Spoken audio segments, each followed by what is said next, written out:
Yeah, from Sri Lanka. I don't know how to pronounce your name, but warmest welcome. We have Loretta from Canada, Carol from Illinois, Grete from Norway, Ina from Germany, Elsie from Nova Scotia. We have Danilo from Italy. It's beautiful to have all of you here. We have Karin from Sweden, Antonio from Lisbon, Sabine from Hungary says hi, Konstantin and everyone. Wonderful. We have Rati from Toronto. We have Nina from Mumbai, Prada from Spain. Welcome to Francis, Noreen, Auli, Richard, Lynn, Jan, Mark. We have people. We have Sabine. We have Zenobia. We have hellos from Augsburg, Portugal, Canada, Mexico. More people from Germany, Florida, Italy, Costa Rica, so many, even South Africa, we have Oslo, so many parts of the world. And we are super happy to have all of you here for a very interesting and very unusual conversation where Konstantin Sterkhov, someone who really is a well verse, is that a phrase? In who really knows the watercolor scene. And Konstantin, we are actually gonna paint together with you, but this is not a usual workshop. This is a very specific thing. So could you share a bit and prepare us a little bit for what we're gonna talk about and focus on today? We are going to talk about possibility to exhibit and what you can expect from preparation for exhibition. So it's not the same as like home painting for yourself. If you want your work to be exhibited and to be selected for some jury show, it requires certain qualities, and we're going to talk about that. Thank you so much for that. And those of you who are here, I hope you're excited because how many people in the world can help us with this? Not very many people. There are so many, there are billions of people in this world. There are only a few who actually knows these things. So we're very, very grateful to have Konstantin here to share his expertise with us. So for those of you who just jumped in to this to us, a warm welcome to this free online workshop, your first step to watercolor exhibitions. So this is guided by Konstantin Sterkhov, who you will soon learn more about who he is if you do not already know that. The workshop will last for about 1.5 to 2 hours, maybe longer. We never really know in advance, so we will take it as it goes. And we are here for you, so share your questions, your insights, your takeaways in the chat. And if this is your first time with us, be aware that it might not be super easy to paint along with Konstantin, and if so, you can always try to do that later. So you can choose if you want to paint along now, or if you just want to observe and then paint later, or if you want to give it a go and paint along, but be kind towards yourself if you do. And today we will understand the difference between personal artworks and public artworks. We will also learn about the exhibitions, the international exhibitions Fabriano and Urbino, why they matter and what makes them unique, and also what makes them different from one another, I think we will also learn a bit about, and also enjoy the step-by-step painting demonstration, so the painting process guided by Konstantin. And for those who want to dive deeper and learn this properly so that you are equipped with the knowledge that you need to create artworks that have a greater and greater chance of being accepted in international exhibitions, there is a brand new course that is being introduced today.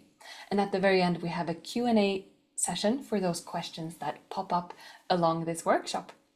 And the first question is, how many of you have ever thought, maybe one day I will send in my artworks to an international exhibition, but I'm not really there yet? Or maybe you've thought, that's not for me, I'm not ready. Please share your experience in the chat, or if you have already done it, we can cheer you on as well. So please share your experience with that. Is it something you've never even considered? Anything from never considered it to I think I will someday, and maybe, but I never really dared to do it, or I have already done it. All of those answers are welcome in the chat, so please share your experience. And you know what's amazing? This dream has already come true for many of our Artefacto students under the guidance of Konstantin Sterkhov, which is a beautiful thing for people to dream of something and then make it come true under the right guidance. And we're super excited to have more people experiencing this. And for some reason, I think I need to start sharing again because it started going in the wrong direction. So here are some examples of paintings shown on international exhibitions. So some beautiful artworks that have been selected and shown to so many people. And now I want to congratulate some people in the chat here. We have Grete who says maybe one day, and we have Laura who says I already done it, yay! And Grete, yes!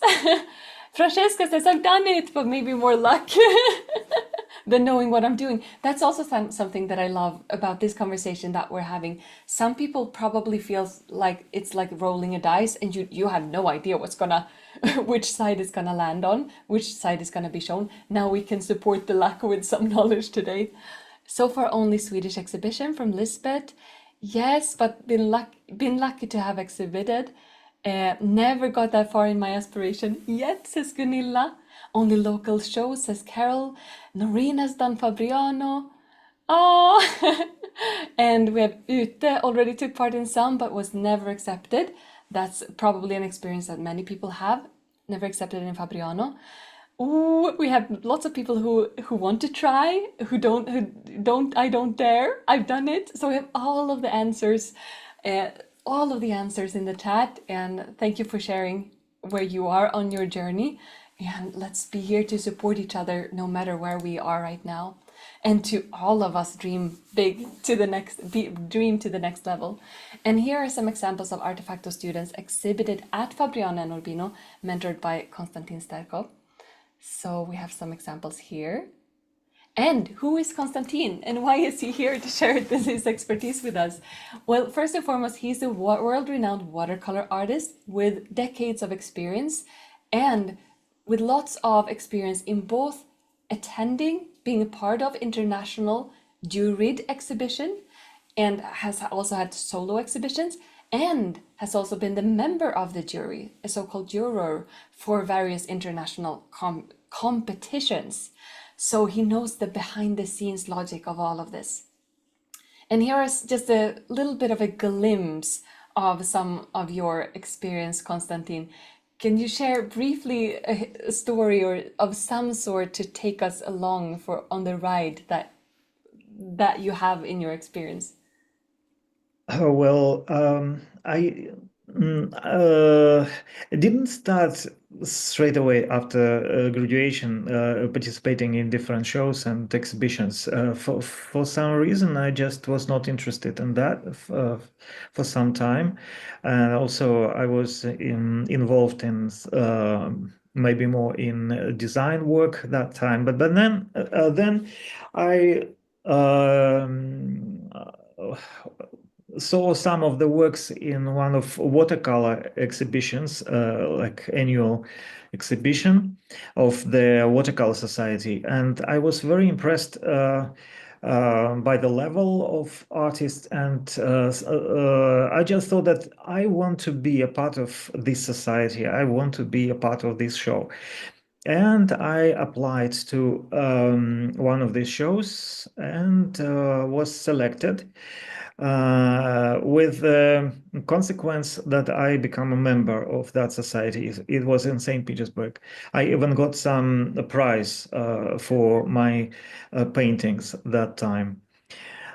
So that was the beginning, and then I started maybe participating more in beginning of after 2010, probably.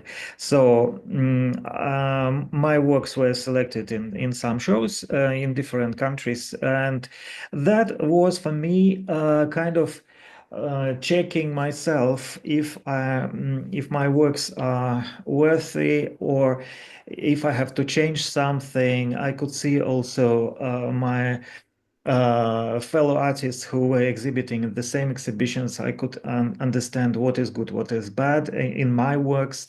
So that was really a very useful experience.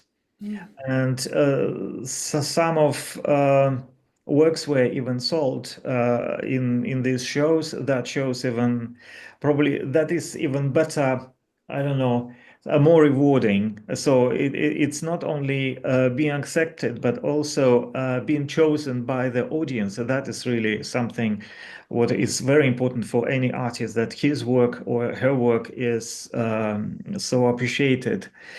So, like for instance, these two works were, which you see here, was one of them was sold in Singapore Watercolor Society exhibition.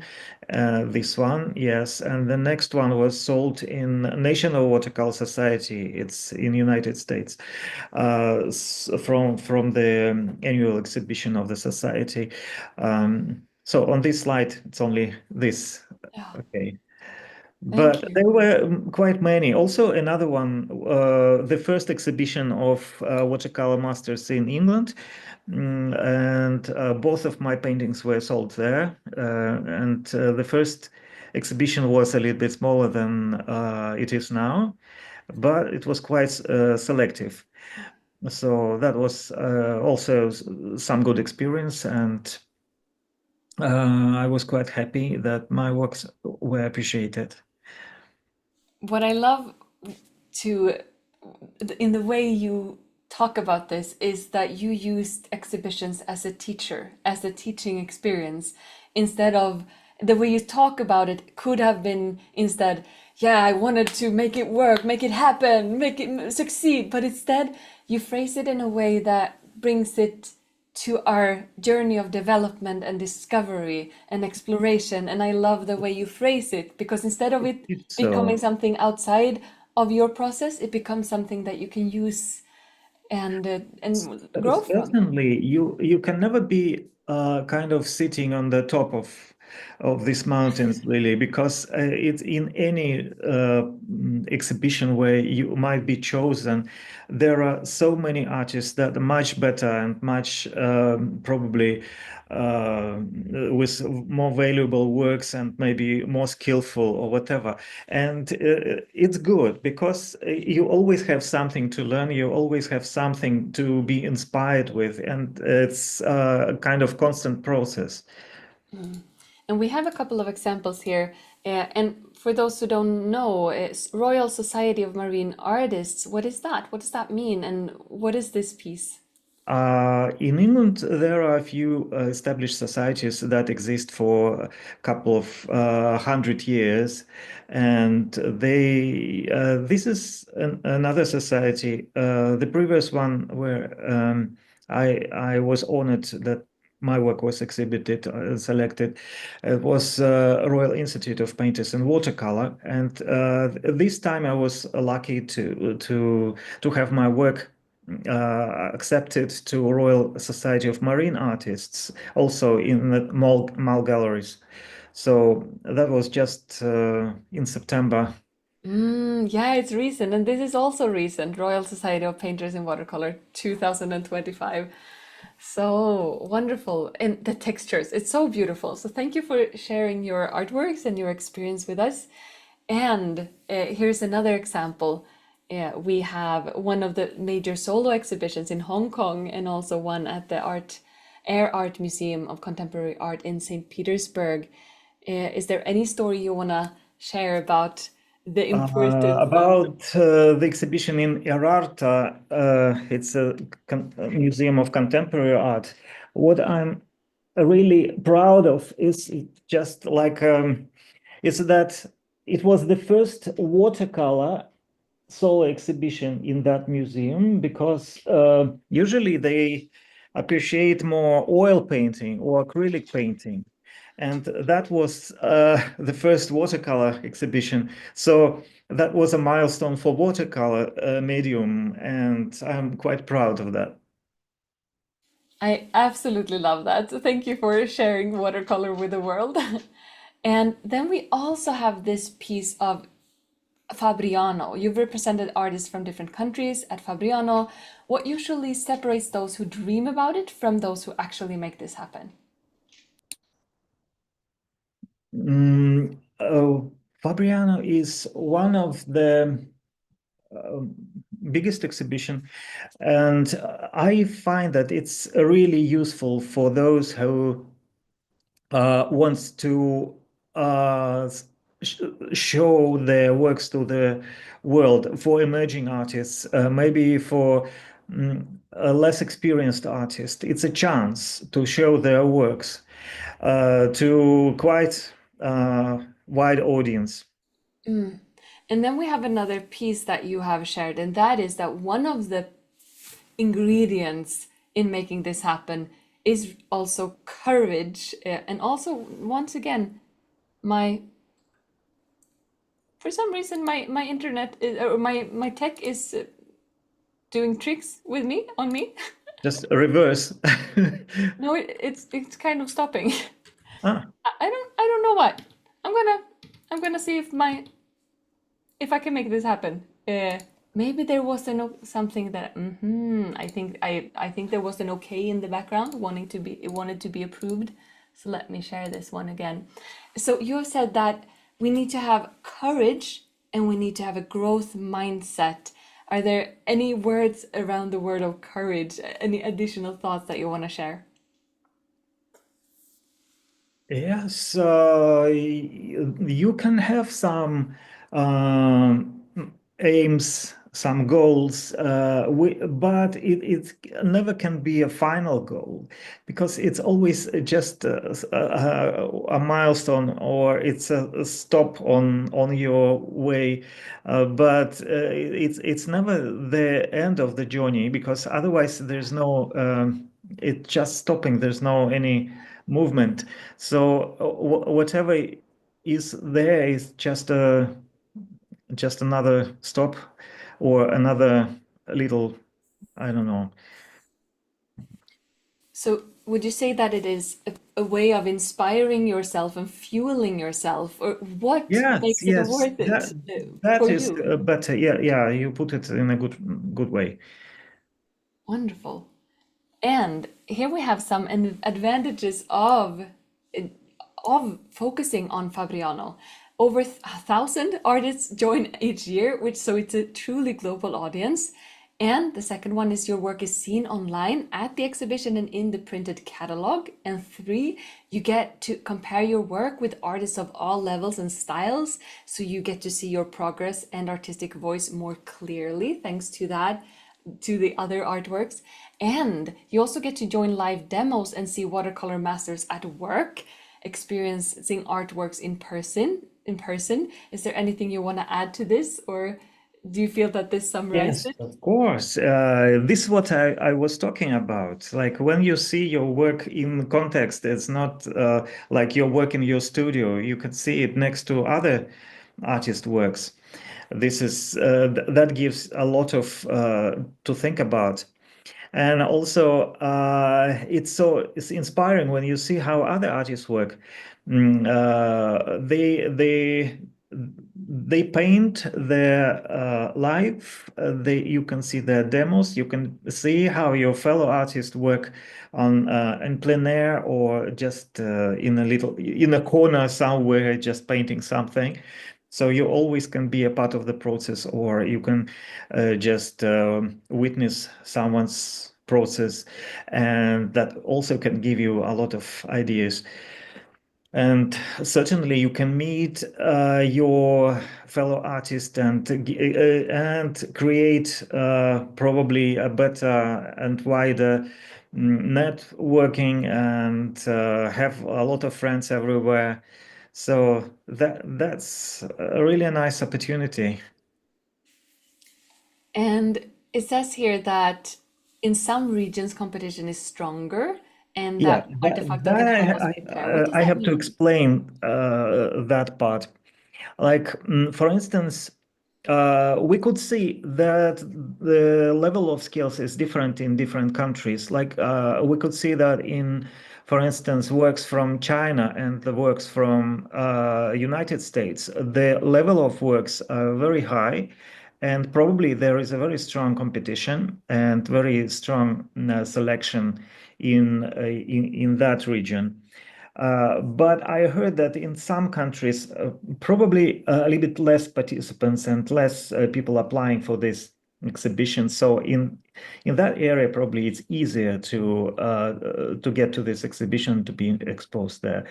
Yeah, but in those places where the competition is really strong, it's quite a good advantage that Fabriano, that Artefacto school provides, because definitely you will be less in this course and the competition will be not that stressful.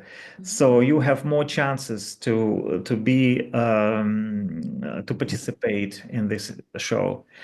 And also, what is good, Artefacto helps you to prepare for this exhibition, because you get some tips, feedbacks, and guidance that even if you don't go through this year, you can use these tips for the next year and for other exhibitions, because it's not the only one. And I could see that some of our students started submitting different shows, and they get through. They exhibited in many,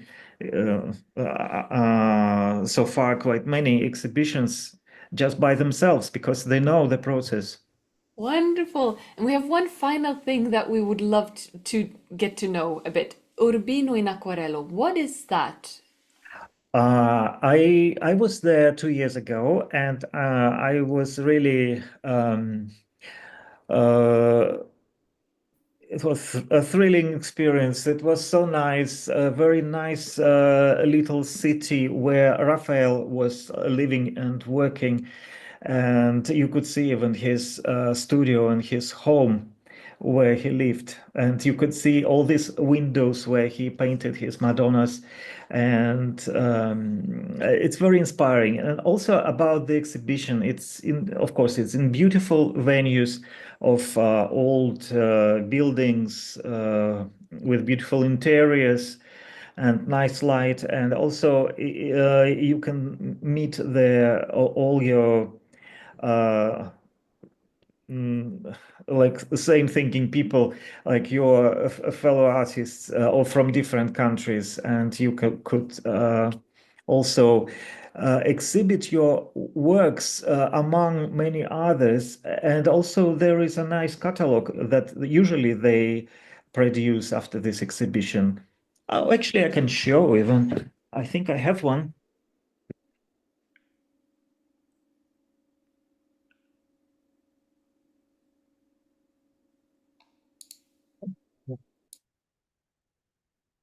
It's Urbino catalog, you see, quite thick, on a very good paper. I think it's watercolor paper outside. And here it's the works.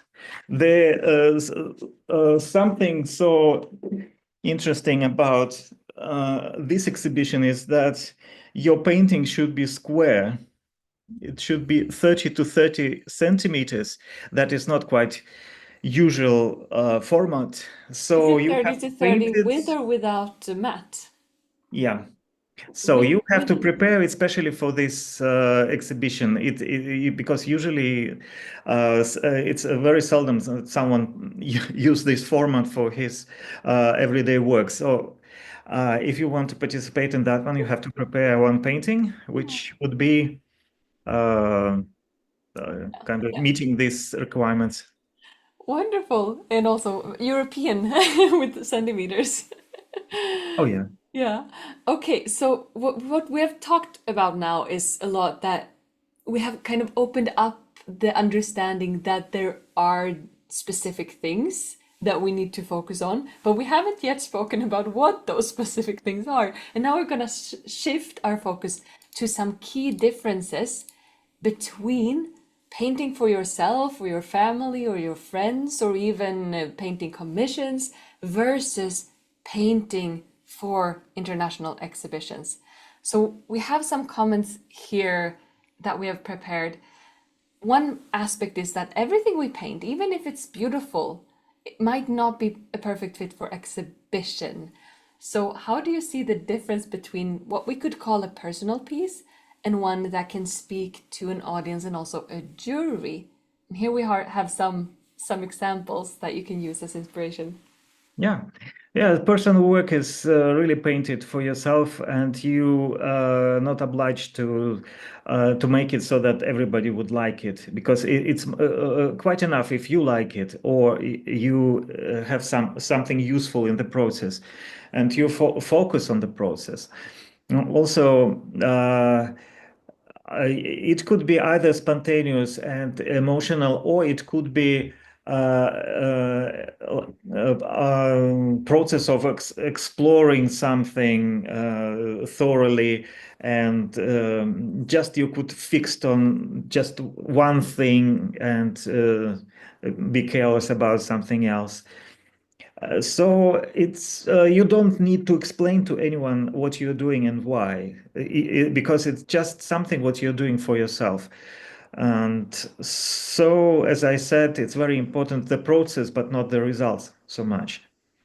And when you uh, decided that you want to submit your work to some exhibition, then you have to think about the result, because if it's a juried exhibition, the jury will see your result and they will judge by your result. So there must be some story, or it can be not story, but it should be some clarity of the expressive means that you use in this work, and there must be some emotional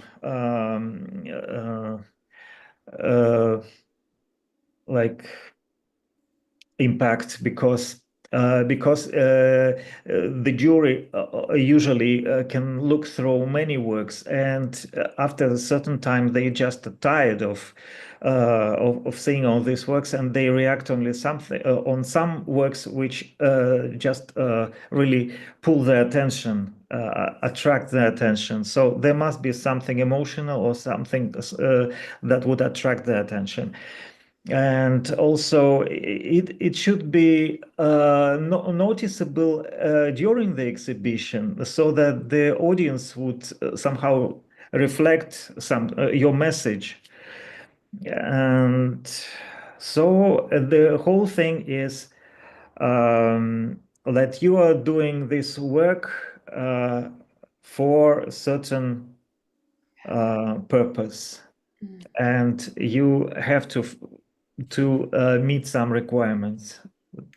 Thank you for that. And I have a sentence here that an exhibition painting can be like a conversation in that it needs rhythm, pauses, and focus. It doesn't shout, instead, it speaks clearly and confidently.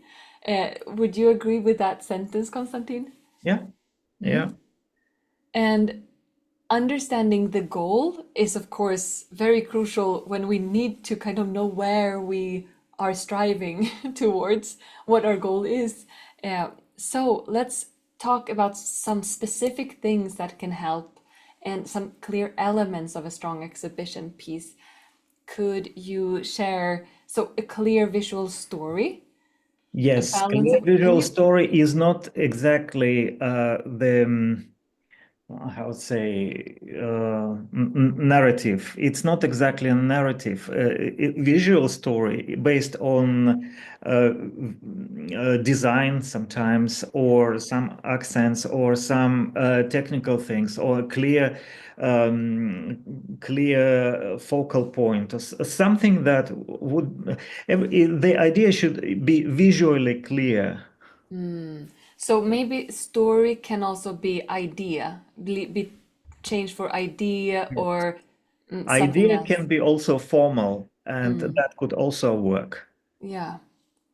And then balance of color and light, compositional Yeah. structure, and intentional silence. What does that mean? Is that important? Intentional silence when probably your painting shouldn't be too busy. It's also about the clearness of your visual idea that there must be some focal point, there must be center of interest, and probably there must be some pauses in your painting, some areas which don't pull your attention. Ah, So they should be more supportive somehow. thank you for that. And then we have a very common thing is that many people they focus on technique or on what they paint. Maybe they focus on how to technically correctly and beautifully paint a certain subject, but only a few people think about story, having a clear idea, and composition, those things that we just talked about, and gets who's most likely to get selected. um, so understanding this difference and what does that mean in practice, because now it's all very theoretical. We will bring it down to the paper in a moment. Uh, but before that, let's keep it a bit abstract so we know what the important aspects are. So exhibition selects not the most technical, but the most intentional artists. So instead of keeping it a story or having to be a certain genre or style or technique, it is about the intention. Is there anything you want to add, or does this kind of explain everything that we've just We spoken talked a about? lot already about personal works, but exhibition now, actually, our aim is to talk about exhibition works, how to prepare, and what is so special about the works that could be chosen for exhibitions. Yeah, it's really intentional. It can be painted specially for exhibition. Like if there are certain requirements, for, like Urbino, you have to paint it a special piece because it has to be of certain size and a certain format. But more often, for instance, I choose a work to submit from the works that I have at the moment. So it's quite good to have a few works that are worth submitting somewhere. Yeah. And because there are always some choice of open calls and different juries show where you can find something what would be acceptable or at least matching the criteria of the exhibition. It can be rejected, but at least it's good to have something that generally okay for that. Thank you for that. We have first and foremost, yes, we will be painting. So all of this that is very abstract right now will actually be shown by Konstantin how we can make this happen on our paper, how we can edit a reference so that it works for Urbino even and make it very practical.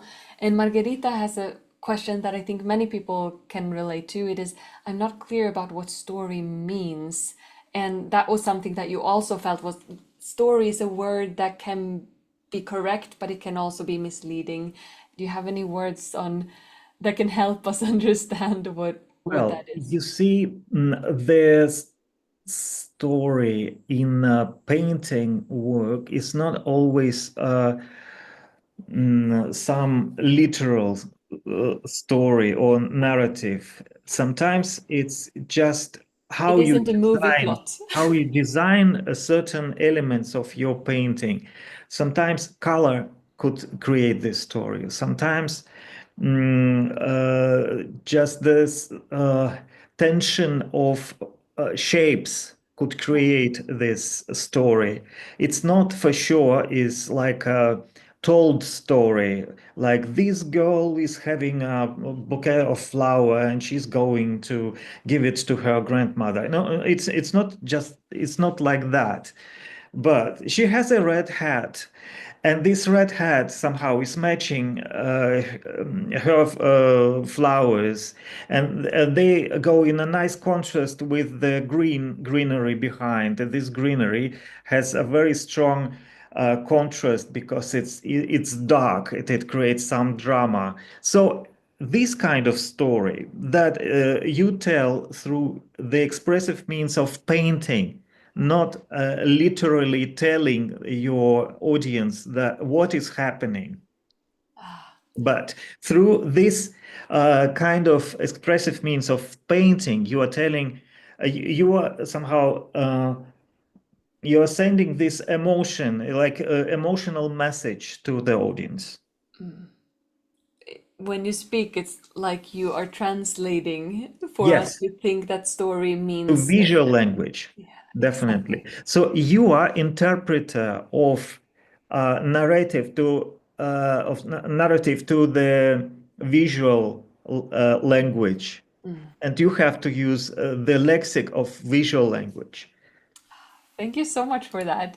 And we will soon see three of Konstantin's paintings, and we will talk about them.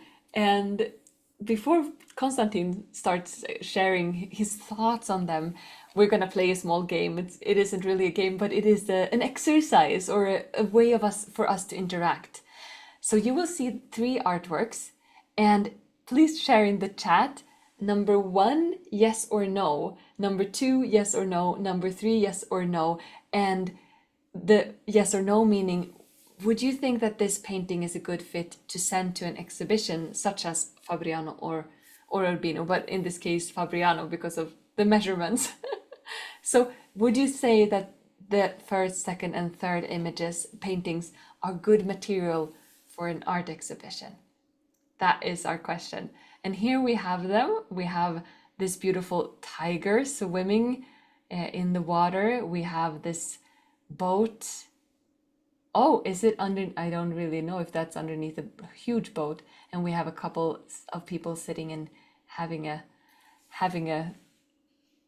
Conversation. meal or a conversation. Yes. So while we are waiting for some answers, Konstantin, we have a question from Tanya, which is, could one say that a story is this? Could one say a story in is some novelty? Is novelty part of story? I was just trying to explain that no narrative, no novels, no kind of told story, not literal telling story, but translating it into visual language, only through told through shapes, contrasts, rhythm, color, these kind of things. And I think another aspect of the question is it important that there is a sense of newness, of new invention when you send something to an art exhibition? How important is the newness, would you say? Well, can you imagine if 1,000 people that takes part in exhibition can provide newness in their works? Is it possible at all? If you happen to invent something, very good. It's but otherwise, at least something. Anyway, any painting is new unless it's not a copy of something, but just express it with your, I don't know, with your feelings and with your, I don't know, methods, and it will be also new in some way. But you cannot really invent some revolutionary for every exhibition. Exactly. We would probably be more like beginners if we tried to invent the wheel every time we paint something. So I think it's probably a balance there of newness and also stability and expertise. We have some comments in the chat. So we have yeses and nos. We have Sabine says one yes, two yes, three no. Vanshika says one no. Sandra says yes, no, yes. Three yes, And the first one, yes, the second one, no, the third one, yes, yes, yes, no. So we have all kinds, no, no, yes.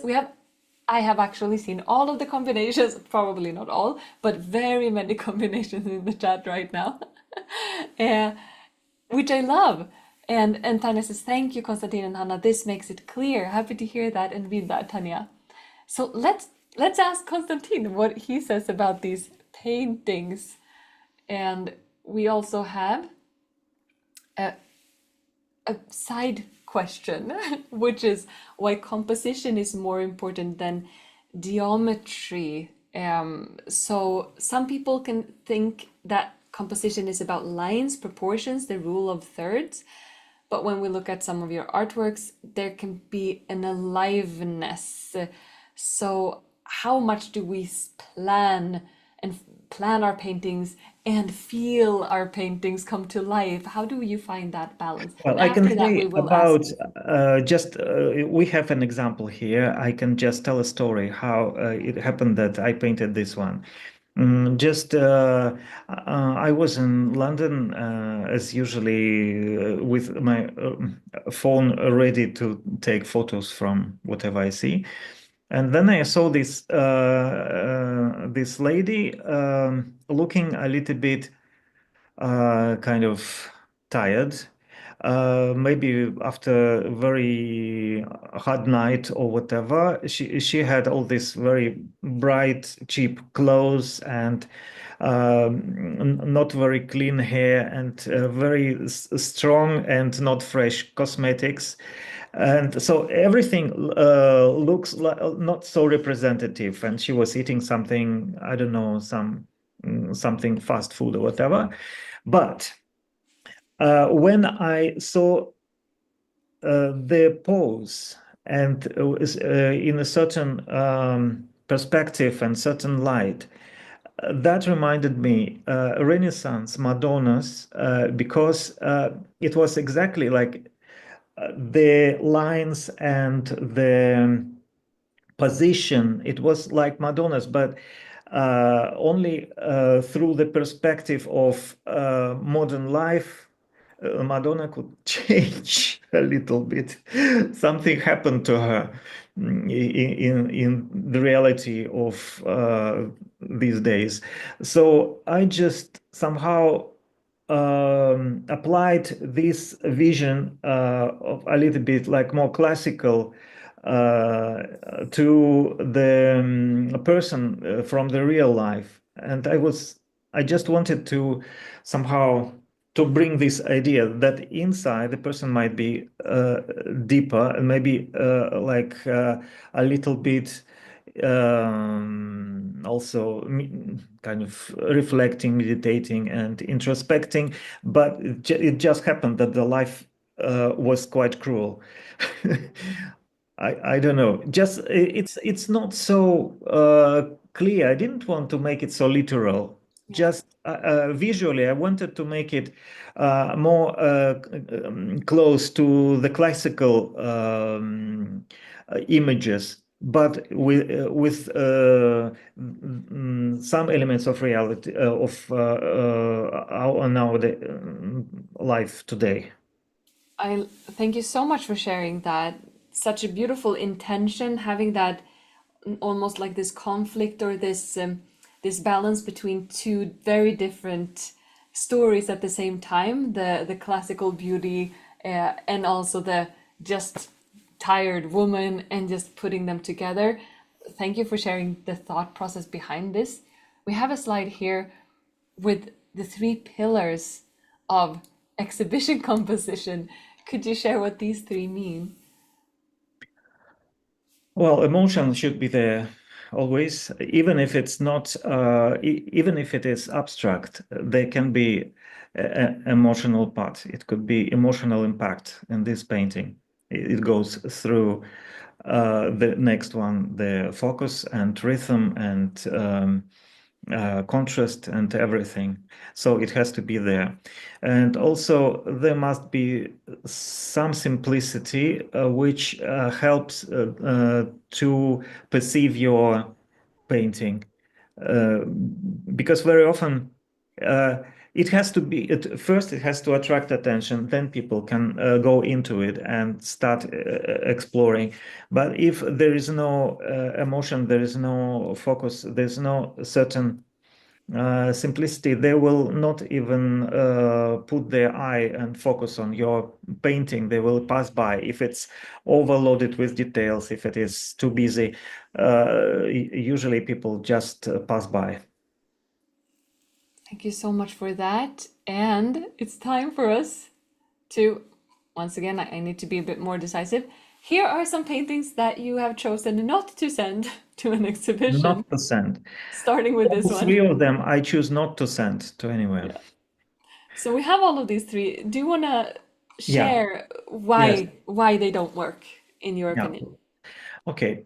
Here you see, it's not quite clear. It's a little bit rough to send. Even you couldn't say for sure what is it behind the boat. You suggested that it was another boat, but you see, there are some questions. Your paintings should be executed in such a way that not so many questions, at least obvious questions, from the audience. So if there are such questions, that means something is wrong, that probably it's not the best way how you represented your painting or your idea in your painting. So perhaps the way how I painted the background or like mid ground is not perfect, and maybe I have to make another version. Thank you for that. And then we have this piece. This one is, I like the idea and I still like the idea, but the execution is not perfect. Somehow it's falling apart. It has three almost equal parts, and the focal point is also falling apart. So it works quite well with the left figure, but the right figure is cut from this. You can explain that this is might be on purpose because probably there is some kind of gap between generation and so on. But it's kind of explanation which is a little bit, artificial. I could think of a darker contrast. I could think about uniting the periphery of this painting with the darker values. And also, there are certain mistakes which I see there, and somehow I didn't find a solution for that, at least in this version. So probably I will come back to this idea later when I feel inspired again and when I know how to solve these problems. Oh, thank you for sharing that process because I But also I can found that. show it's quite a big one, you see, uh, and it's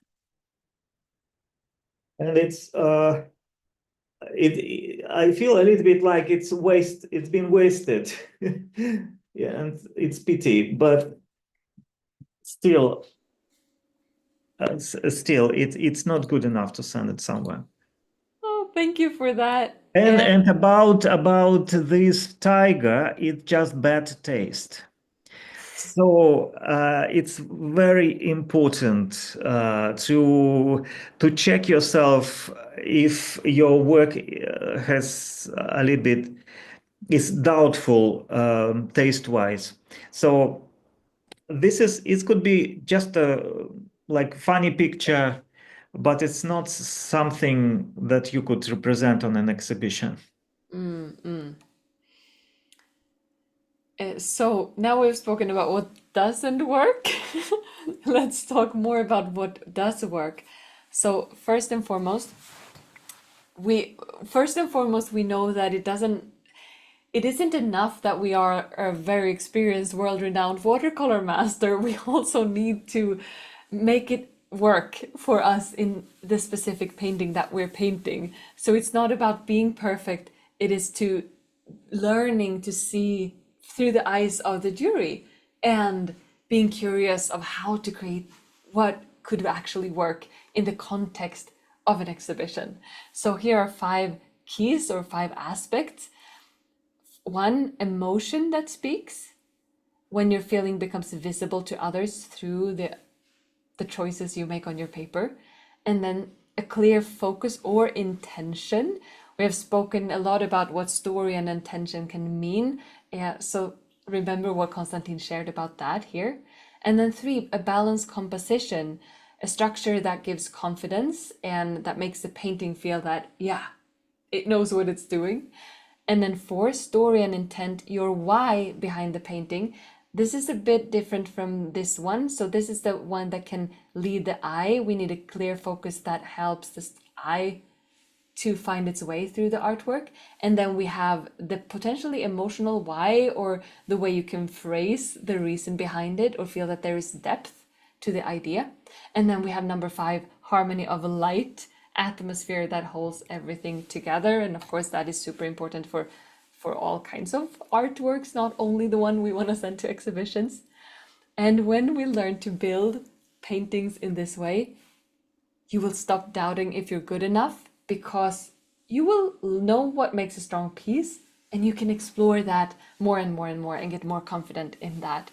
And that is what we practice together in the upcoming course, From Studio to World Stage, Your Route to Fabriano and Urbino. And before we start painting, we're gonna explore what this is. So if you're eager to learn more about this, stay tuned. And if you wanna paint with Konstantin, just wait, we will do that in a moment. So if you've ever thought, maybe I'm not ready yet, I think that I might want to, but I'm not ready, this is that path to becoming ready. And this is a guide to mastering these 5 keys step by step with feedback, structure, and support from Konstantin and our Artefacto community. So welcome to the new Express course with Konstantin Sterkhov, From Studio to World Stage, Your Road to Fabriano and Urbino. And this is a course that is not a 1-year experience or something like that. Instead, it's all about preparing your painting for Fabriano or Urbino in 2 months with live mentorship and recorded lessons from world-class masters. And let's dive into who this course is for. It's for those who have already that knowledge of how to paint, but aren't sure which one is exhibit ready. And if you're uncertain how juries actually select works, if you fear rejection or feel not ready to apply, or if you struggle to write an artist statement and don't really know what that means, and how to do that in a way that truly represents your voice, and if you have studied techniques but still don't know how to move from learning about painting watercolor to showing that confidently to the world. And here are the steps. So this course is designed as a practical roadmap with 4 clear milestones that lead you from inspiration to confident submission, starting with focus and strategy, moving on to artist statement and application, and then moving on to personal review and refinement. And then we have the final steps and the submission itself. So I'm gonna hand it over now to you, Konstantin, so that we can learn already today, and also for those who are curious what this course is and if it's right for them, that they can also get a taste on what they have to look forward to. So starting with focus and strategy, can you share a bit about this module? Well, we will understand the selection criteria and for this Fabriano and Urbino, but actually it will depend who will select, because it could be that I will select myself, or maybe there will be some jury members invited from outside. So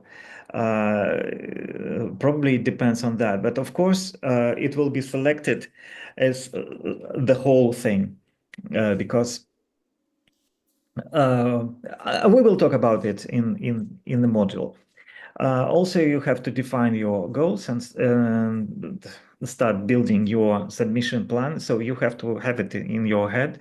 And also, there will be a talk, a recorded talk with Anna Massinissa, who is the founder and curator of this show already. She has been there for 15 years. This show was running for 15 years. And probably that should be quite useful and valuable. Thank you for that. So there are lots of different aspects here. And then we move on to receiving feedback and refinement. So, what is this?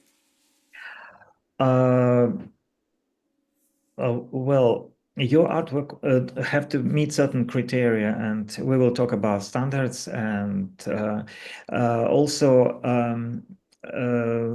Tatiana Anisimo, it's another instructor. She will show how she thinks when she creates her works, which is very useful because it's not academical work. It's more like a work which could be acceptable for different exhibitions, which is more creative. So that is also quite useful. Mm. And then we move on to something that if we have only painted for ourselves, we have never even thought about that. So, module 3, artist statement and application. Can you share some sentences about this aspect? Yeah, sure. It's good to know how to write your artist statement, although it's not necessarily for particularly these two exhibitions, because nobody ask a proper artist statement there. But you still have to fill the forms there, and also on the platform of Fabriano, for instance. Also, it's very important to know how to make a good photo of your work because sometimes the quality of your the image could make you fail when you submit somewhere. And there will be also another instructor here who will share secrets of writing CV and artist statement. And Mm. also there will be another instructor for practical part. So Gerda Mentens will show her work. Ah, so beautiful. It's from several different angles, I can tell. And then we have the final steps and the final preparation.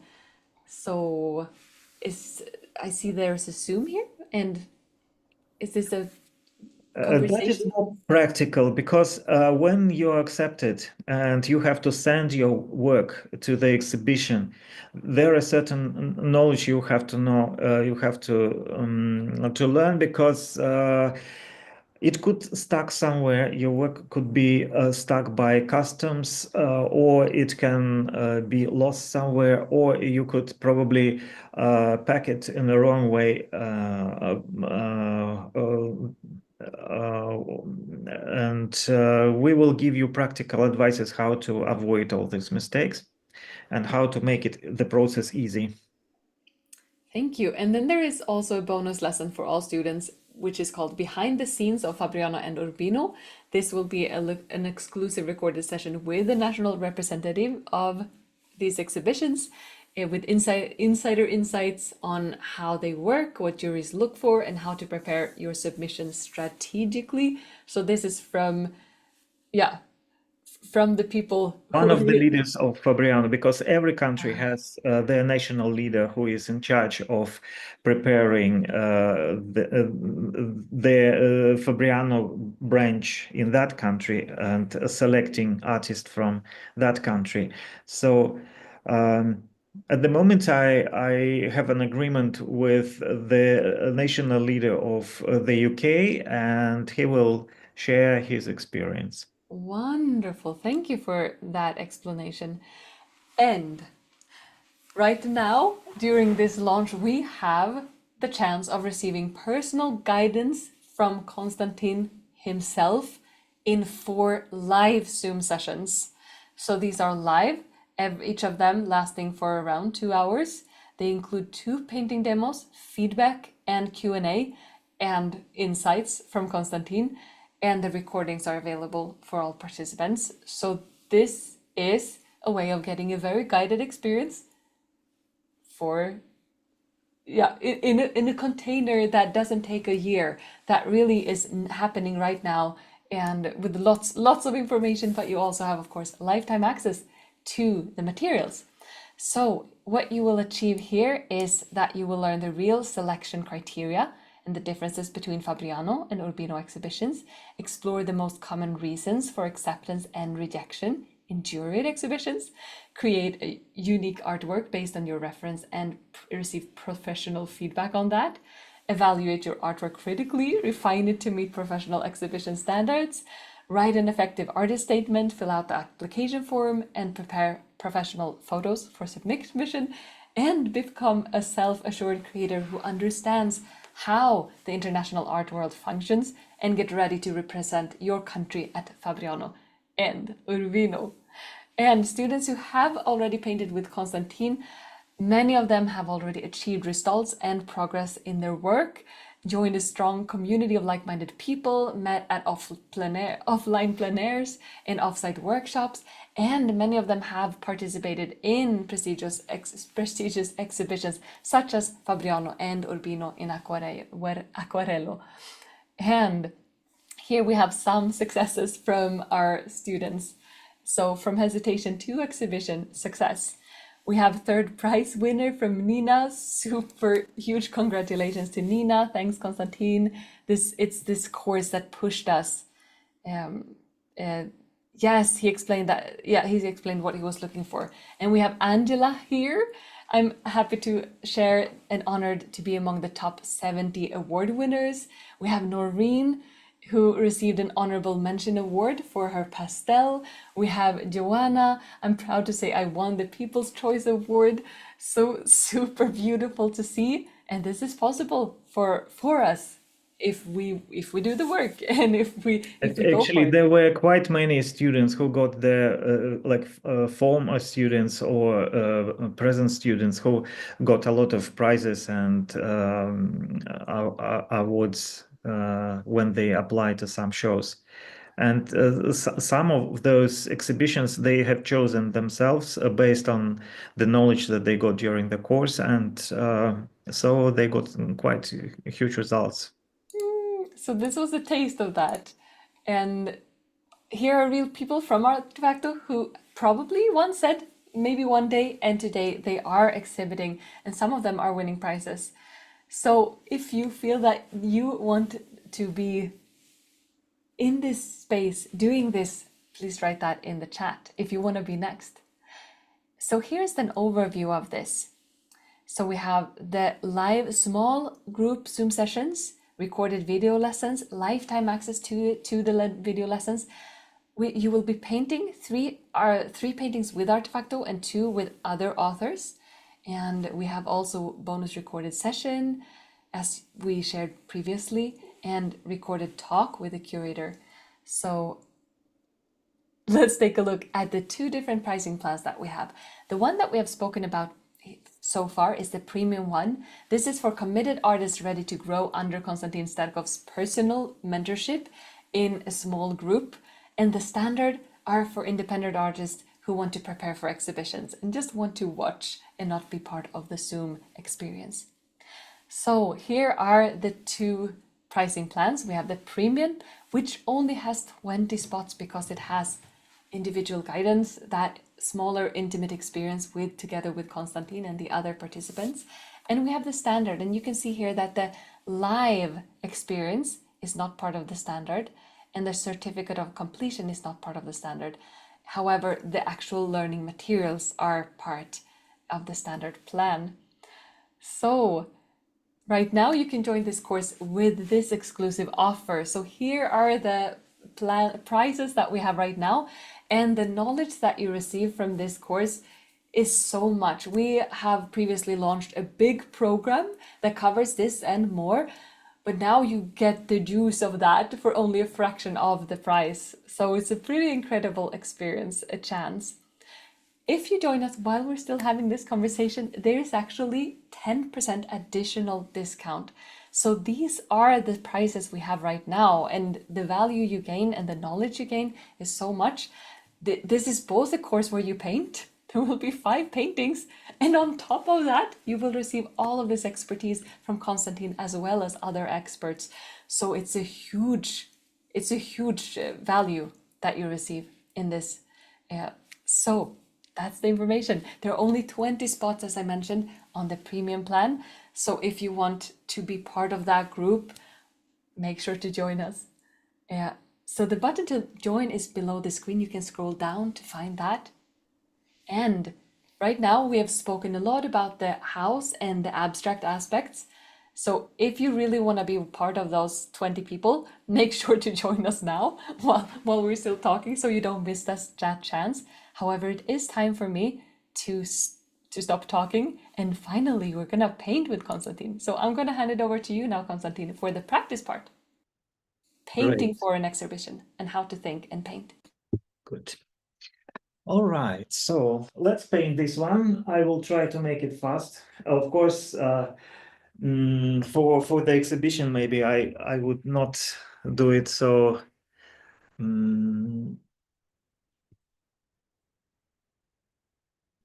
so fast.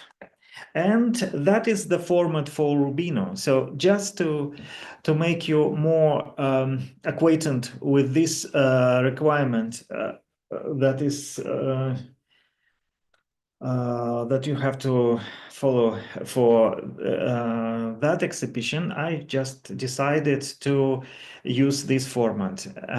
That format requires from you usually some adjustment because all of our references usually are rectangle and have different proportions. So I will try to adjust this one to this square format. So let's see how much of everything we have there. So we have there some balcony, or maybe a little different. Also, some darker part is very important there. That shadow, dramatic shadow on this on the side. And also here is the lady standing in a rule of third is there.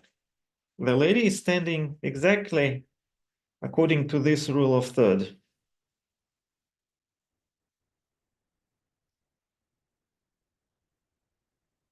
So just I need this. Oh, maybe I'll put her a little bit more that way.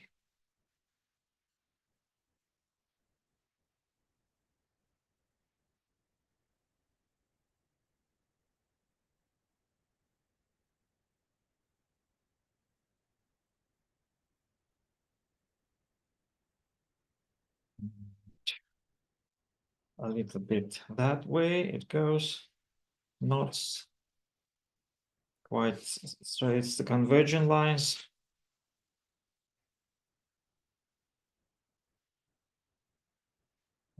It here.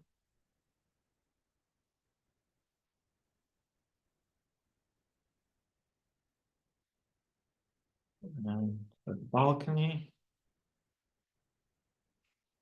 And maybe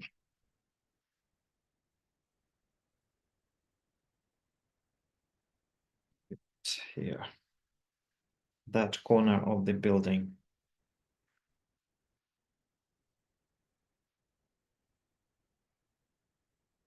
Can see where's the face. The head is just one of 6 of the height of the person. Here's some the hair.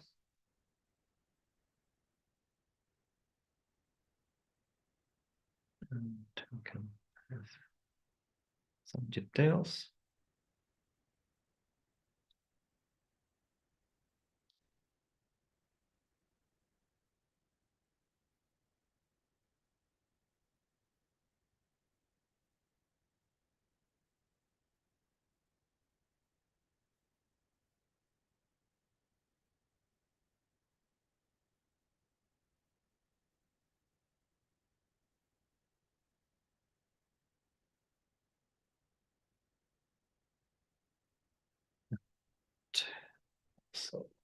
here's the shoulder.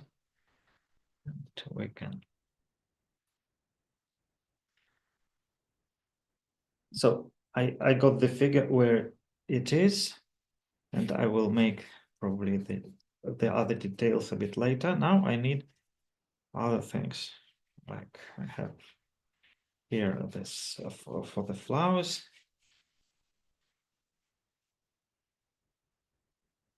And also some flowers. She's doing some work there. These flowers. And there is also maybe shorter flowers and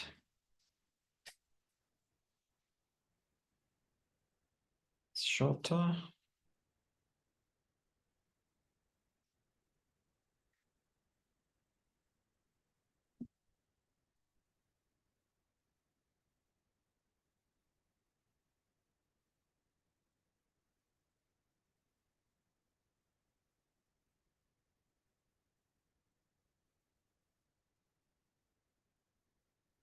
Just checking some of this.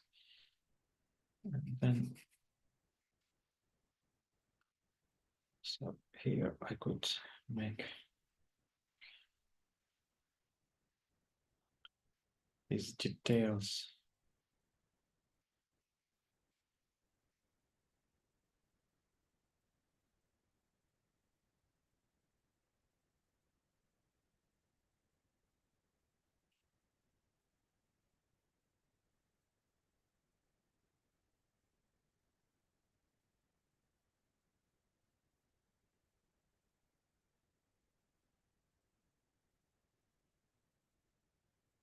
And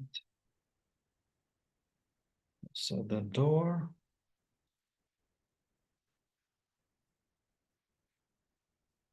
I need to put more free space here and to put it a little bit higher because I want to show that we are looking from down.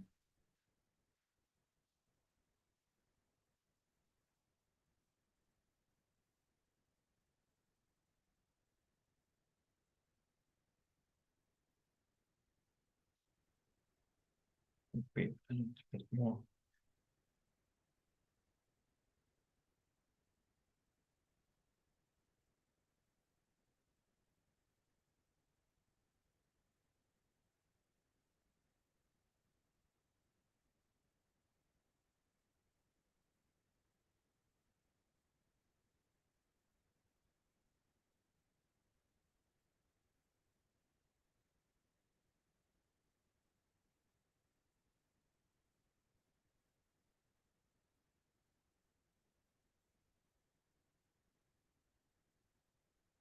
Here. It's good to make it connected, not to make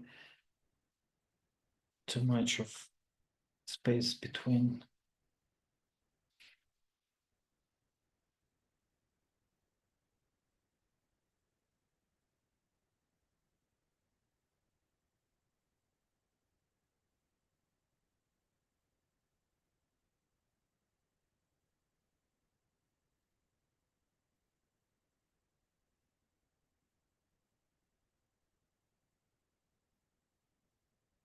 There.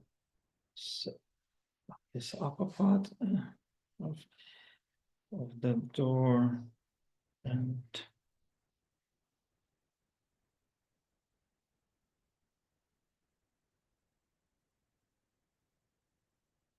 so those details and another of this green, how we call them, I don't know.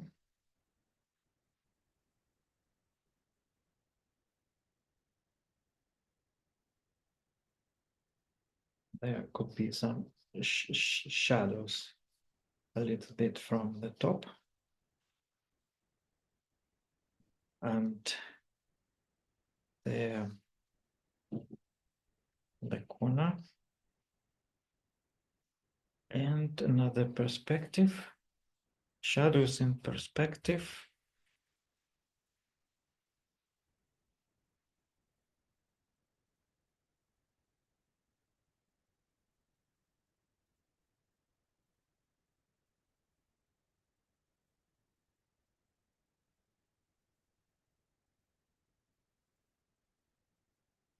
and the balcony.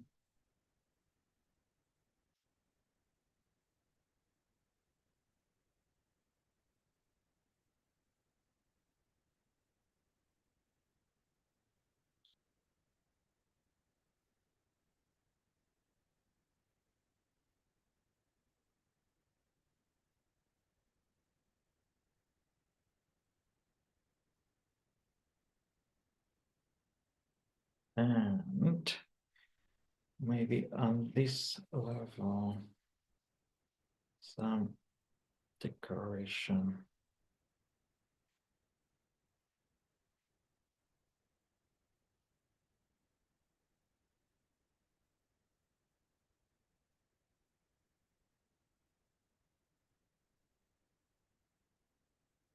Here's some details, yeah. It's we have to maybe to do something about it. Maybe not so detailed, but just at least to show, to give a hint of those details. At least understand how it works.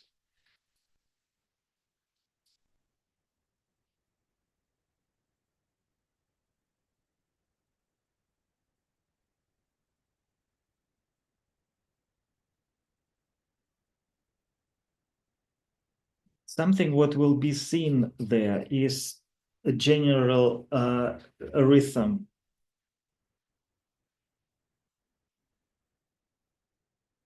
Not so much particular details.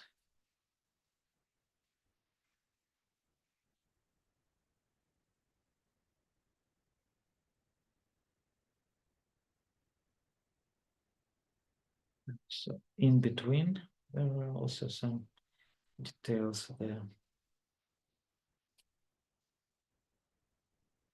Okay, and that yellow curtain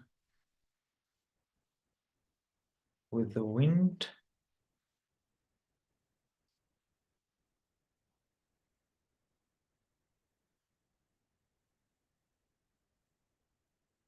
And shadow. There is a bit of shadow. And there is a very soft shadow. And so some shadows are hard and some shadows are soft.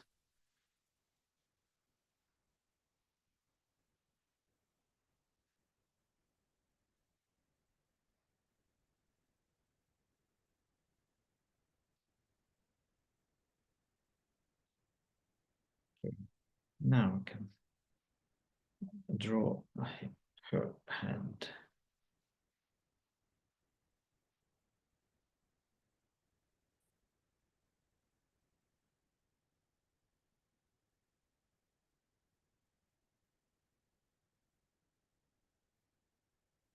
So it's quite emotional, and at the same time, okay, the lady is very touching. It's because she's doing some nice activity with the flowers. She is already old, and it gives certain feelings to our painting. So that could be quite attractive. Also, we're using the color contrast, which is not so usual. It's yellow and green and a little bit lavender. So all together, that will create a very bright spot among the probably other exhibitors. I don't know what will be the exhibited, but here would be some bright spot,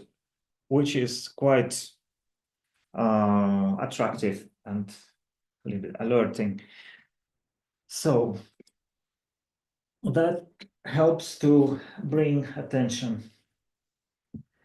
And now I think we can also do, here is, Also some for the some strings. Strings also quite good because it gives some texture. Maybe it won't be very busy, but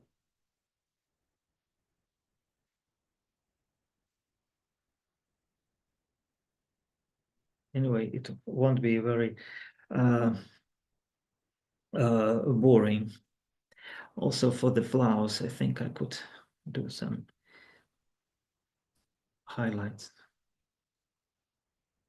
Let them be white, perhaps. Because here is something not so festive, but we can make it a little bit more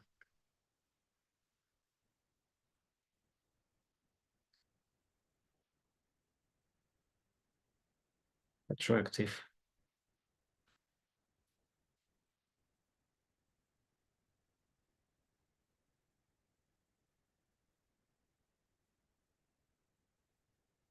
Now about this part is also there are two possibilities to do the this design of the balcony with wax crayon or to do it with a mask. The mask is preferable because some parts are going to the shadow and we can remove the mask and adjust it with the darker tone. But if we do it with the wax crayon, everything will just stay waxed and it will be always light. So that could be a little bit too much.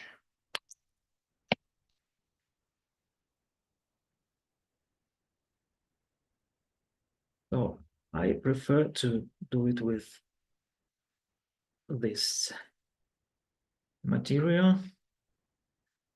Then I will anyway adjust it.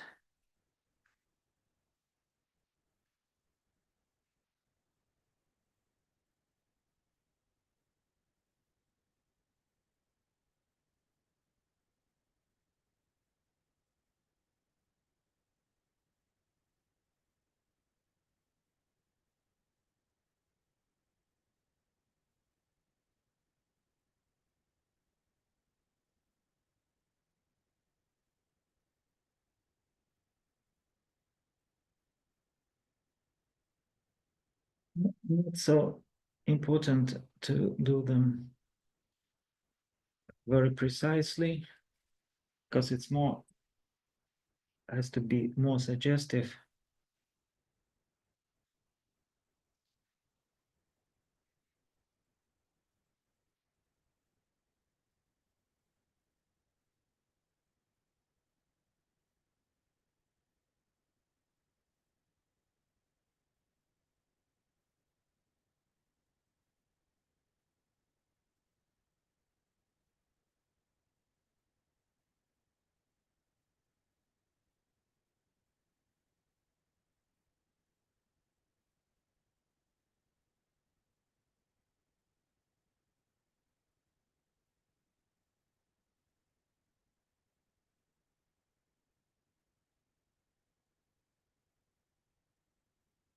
And here also some of the design.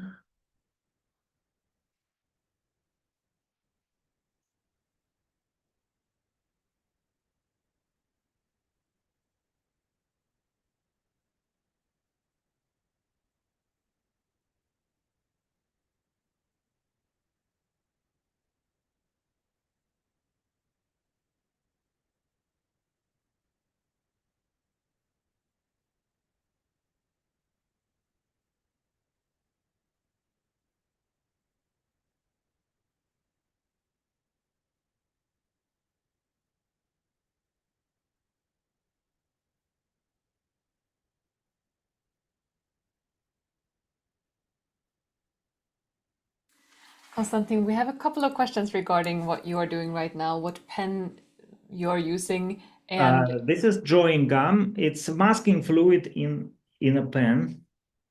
quite useful for cat whiskers and some details like this.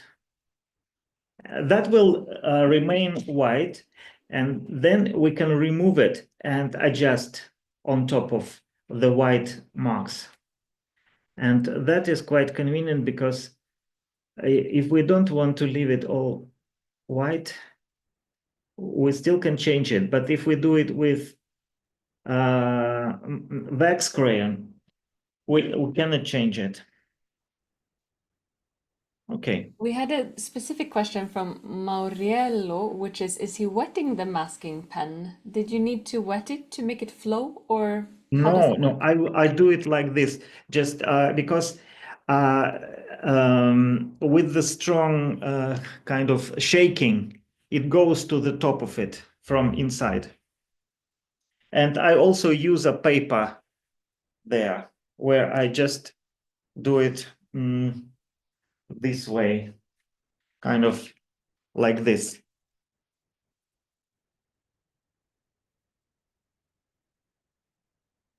So probably that's what I wanted to do here. And now when it is dry, I can go on. I can also put a little bit of wax on her hair to make it look a little bit gray.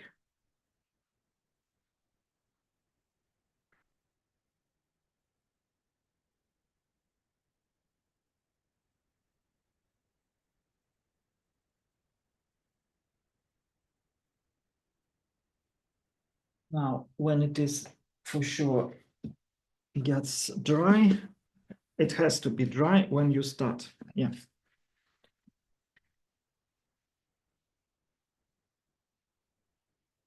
And I will start with yellow. And I want to make, I want to use limited colors here.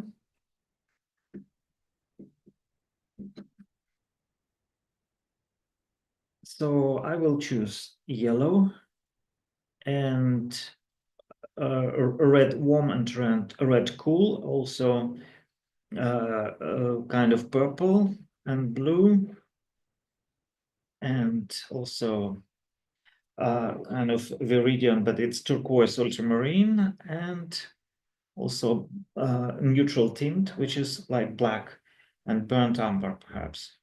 Yeah. And let's see, maybe also lavender could be useful. So yellow, let's start with yellow. It's too yellow, so I will add there a little bit of ochre.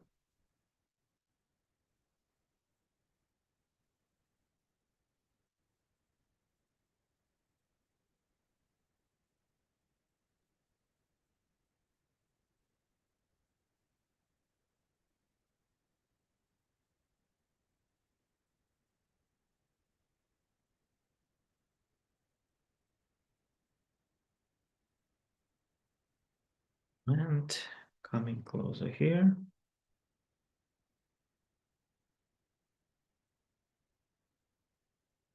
And there, behind, also a little bit of yellow.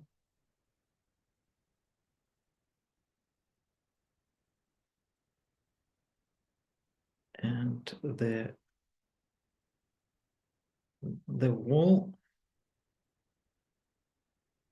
there also could be a little bit of that color because it is there. It's still the wall, just down here to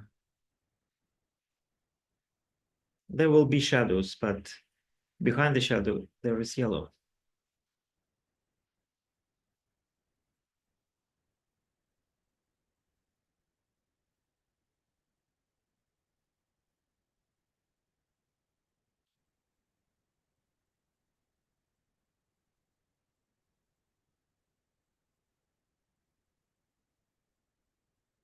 And there, I think I could add, also this yellow could be also in the shadow. I will paint the shadow on top of that, but it is there. So I will make also a little wash of this yellow, just to know where I have this wall. Then I will take a little bit of ochre for the door, this part of the door.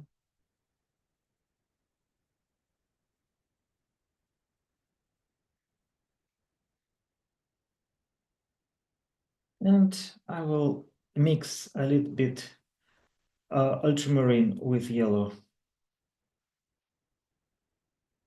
or a little bit yellow into ultramarine for that corner.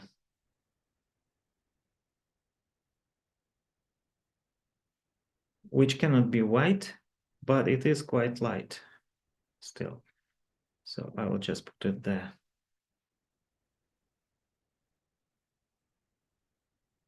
Maybe more.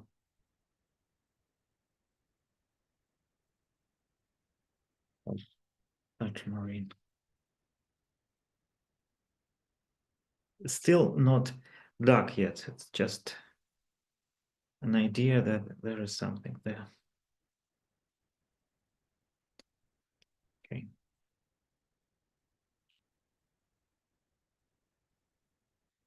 And now at this point, our colors could mix with each other and blend to each other.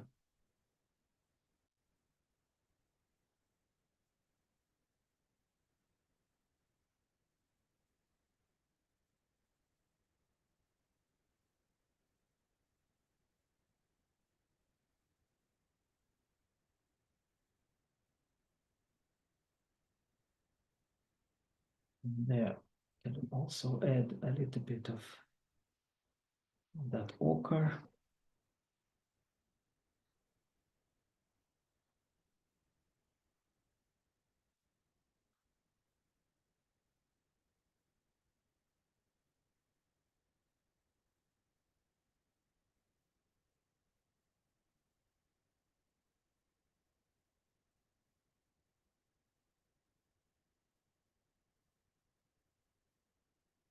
So that kind of neutral color for in between.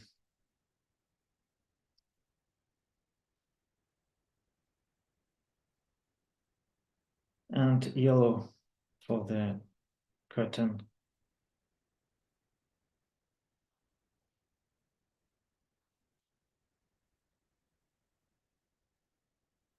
So that yellow should work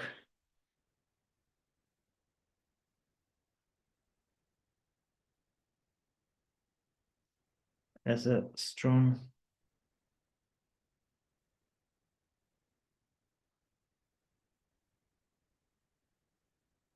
accent.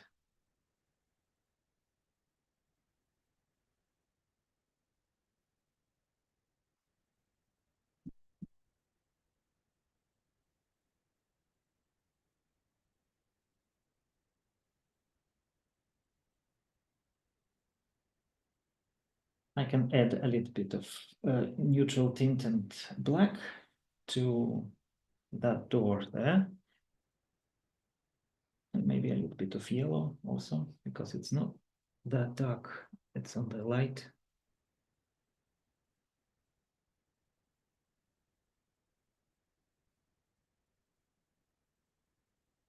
Right. Boring green. Maybe I can make it a little bit brighter.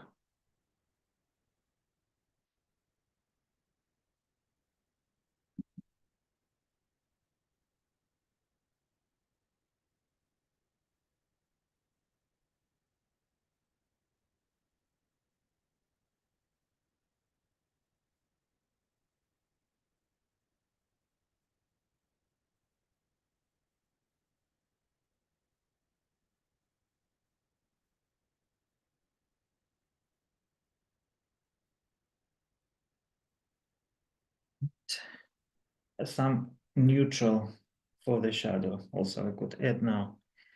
So a little bit of red and ochre and black and blue. White neutral. That will be there. That shouldn't flow too much.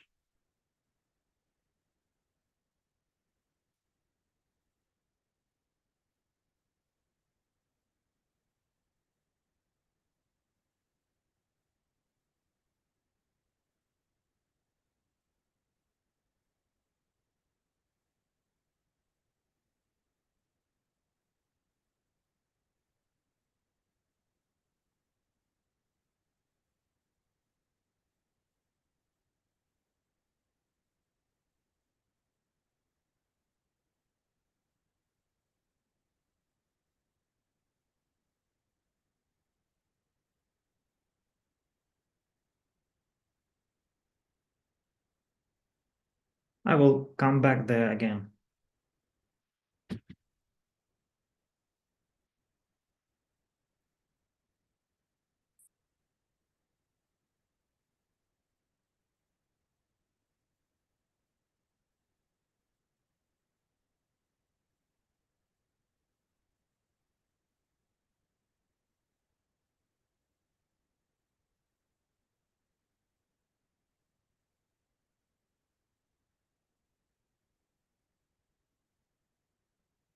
And there, I think I can also add some darker contrast on the border.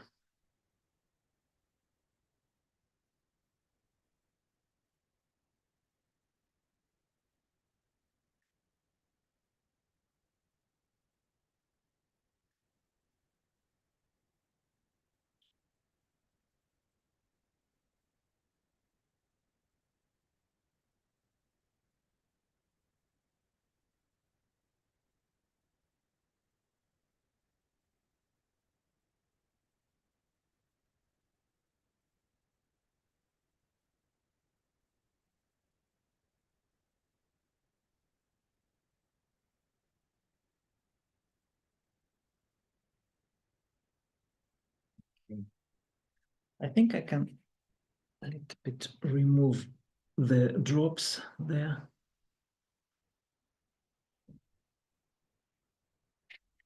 So there, a little bit lifting and removing the excessive water.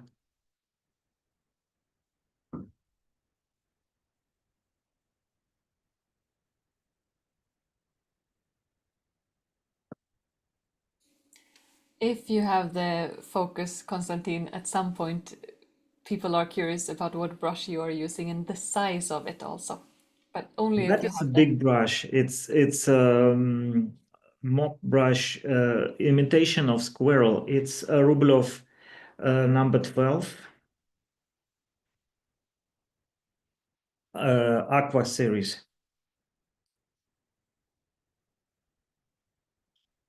So there.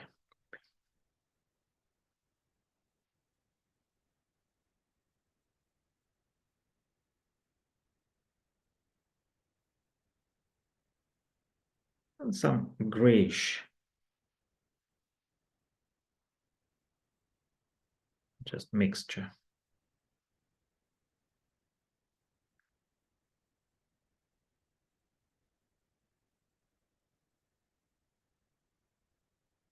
And color for the skin, I think I will take rose of ultramarine and sienna.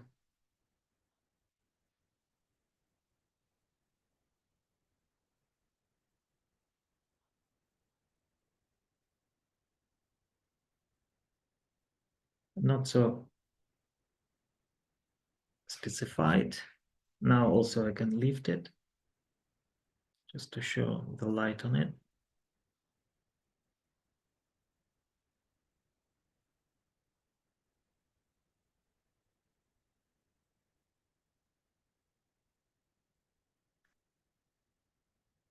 Maybe a bit of orange.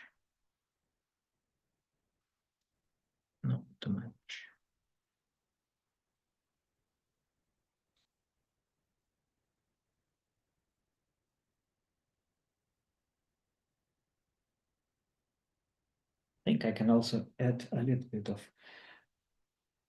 lavender.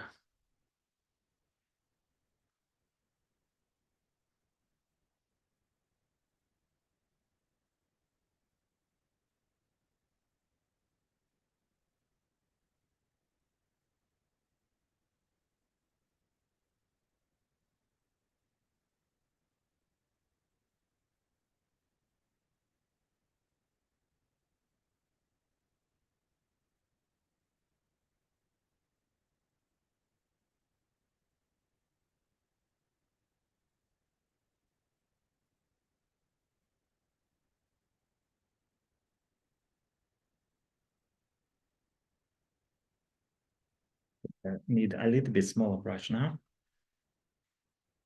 And again, I will take sienna and rose of ultramarine.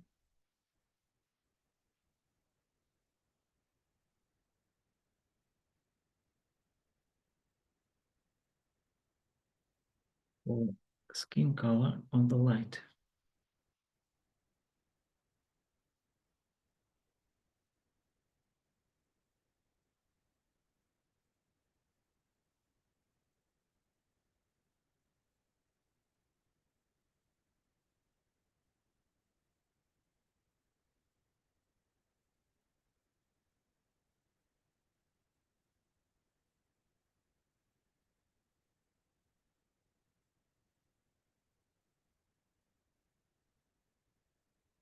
Again, I can do it a little bit with orange on the ear. And I could add a little bit of wisteria and lavender into the face.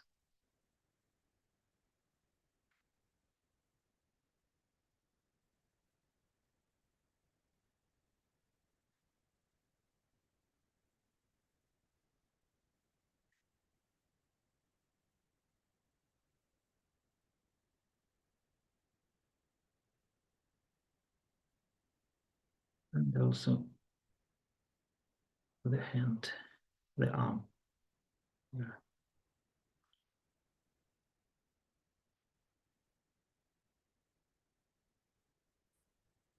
So it's quite general.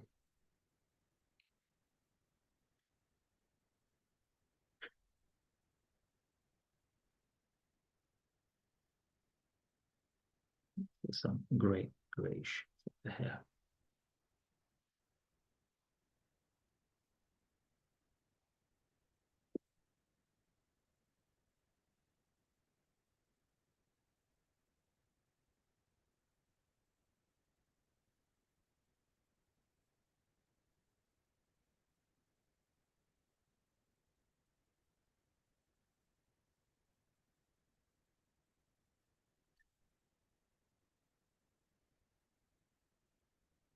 Let's dry it for now. Make another layer on dry.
Now it's important to take the right green and the right dark. Very important to have the right dark, because that will be the darkest dark, and we will look at it when we will do the other tonal values there. So I will just somehow cover that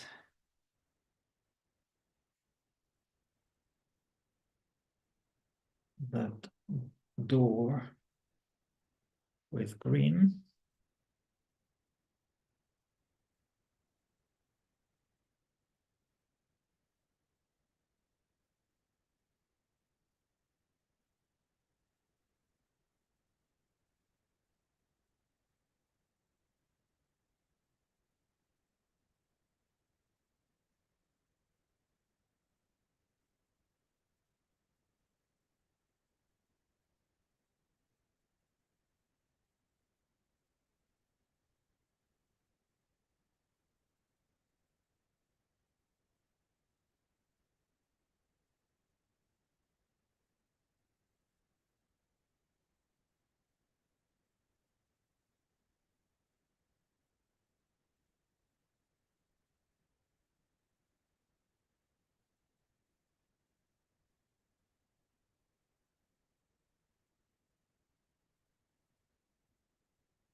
um,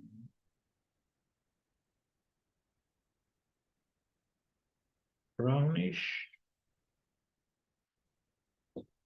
and the darker dark will be there.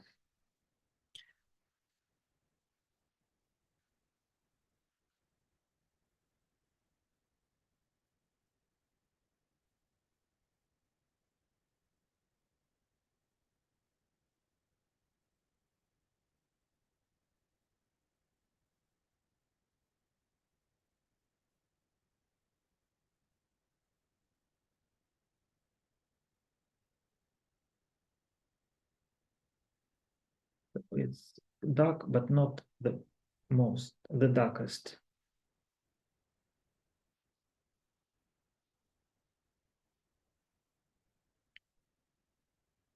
And the darkest will be there in that part. I think I can add a little bit green in there.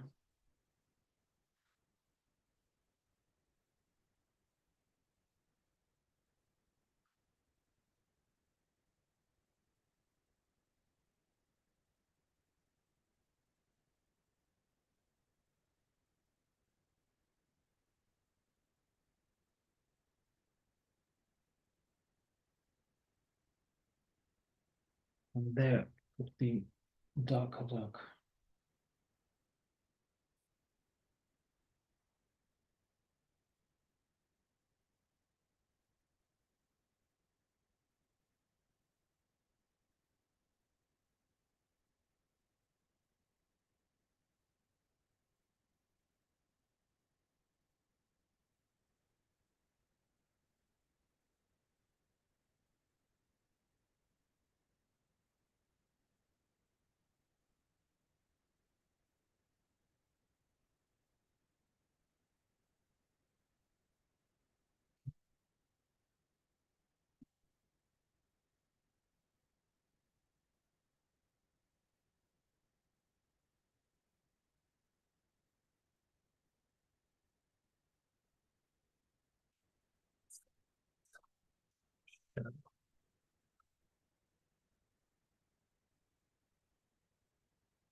want more shadows.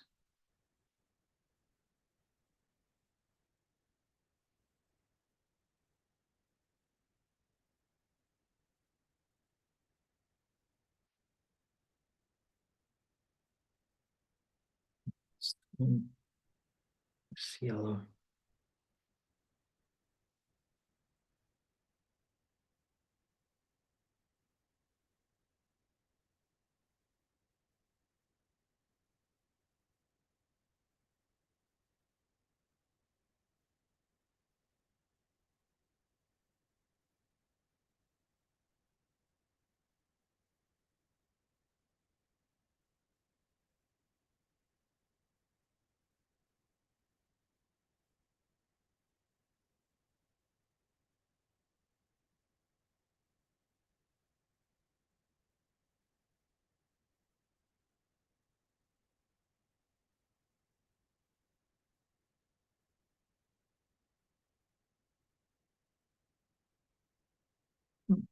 That green one.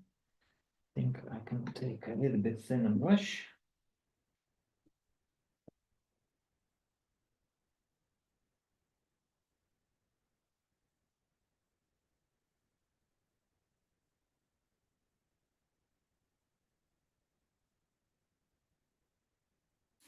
So, Konstantin, we got a question from Noreen. No, this is actually from Seema.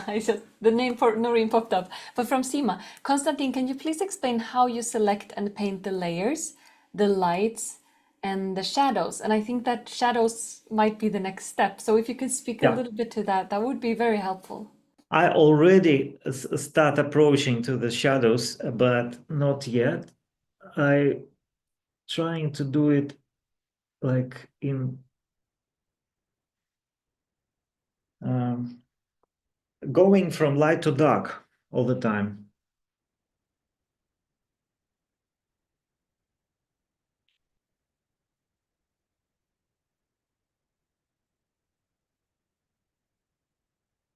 And also the details. Also now it's already time when I start coming to that point of details. At the moment, I have only one dark thing, and all other dark things I just didn't paint yet.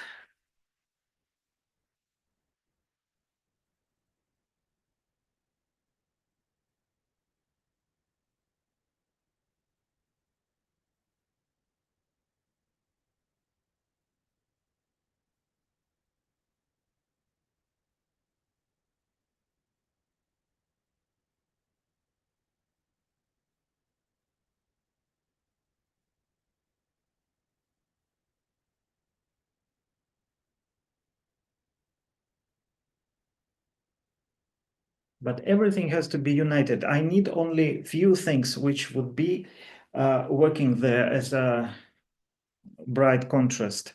It's big yellow spot, a big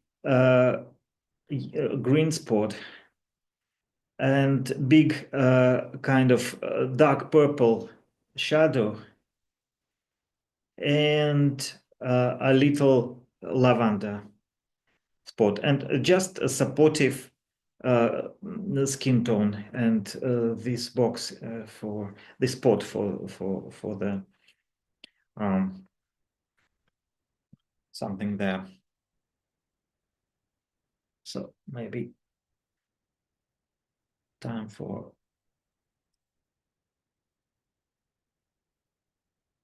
shadow. So different kind of violet there.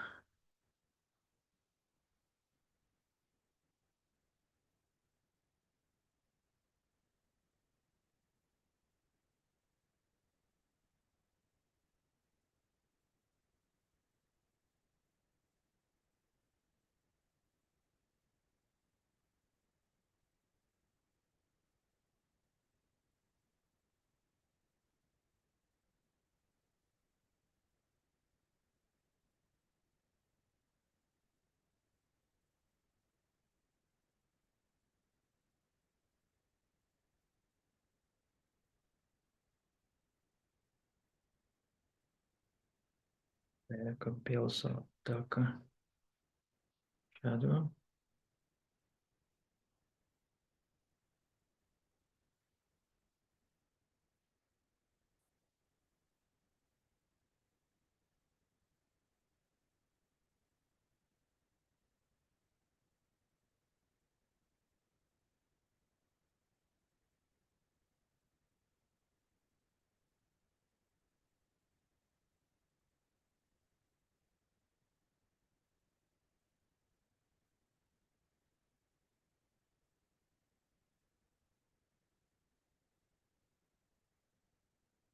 Now I will make also darker shadow on the face.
Quite dark shadow here.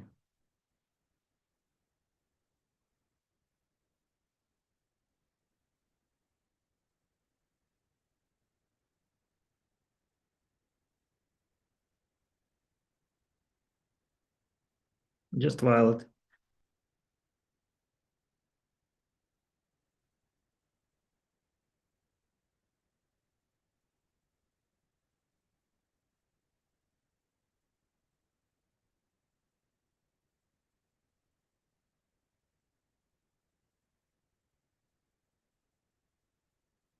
So these shadows start creating the shape.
I need that shadow too.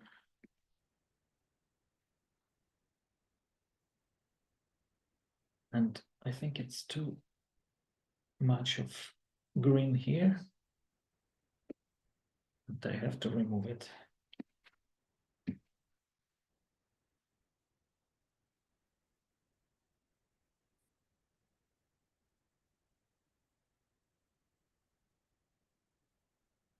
The problem is that when you choose to paint something small, you need more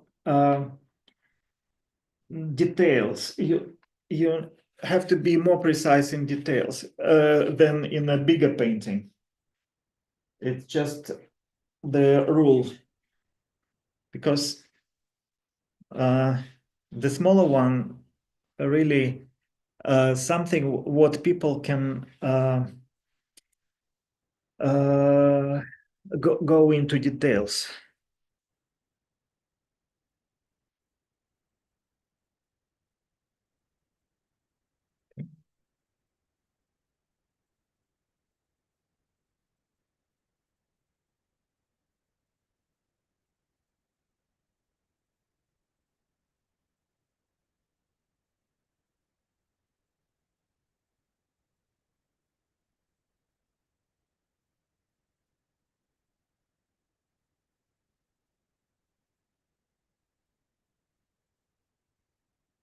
Now here, just dark corners.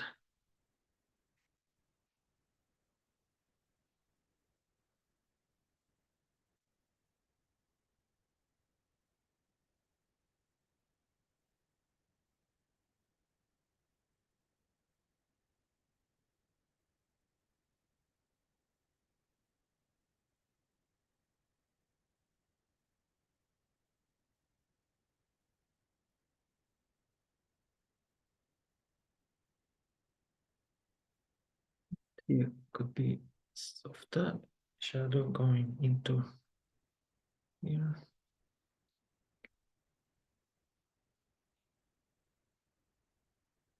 For one. And also here could be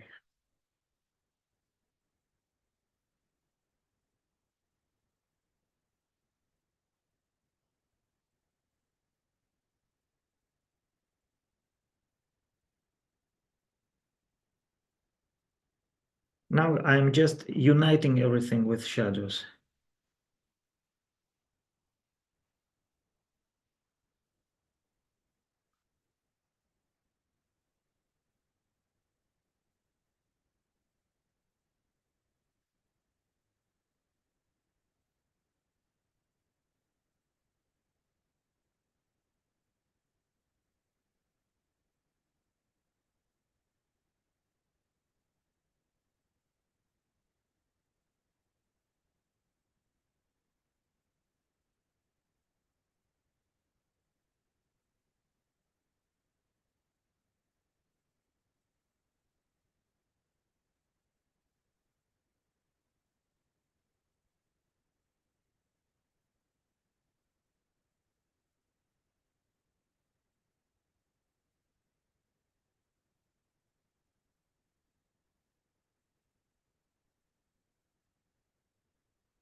And about that, now, so just everything what is behind the fence have to be painted first, because I'm going to remove the mask, and then already you cannot do the darker parts.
There also could be some shadows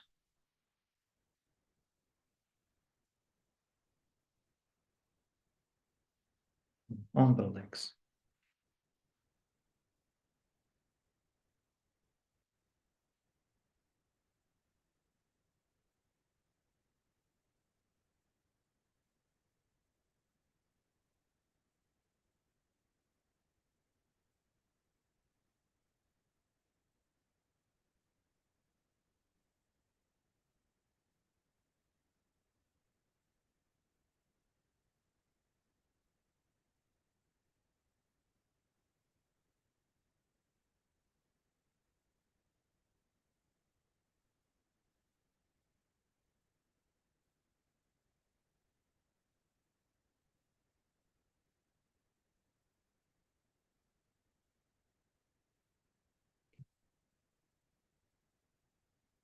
Let's dry and remove the mask.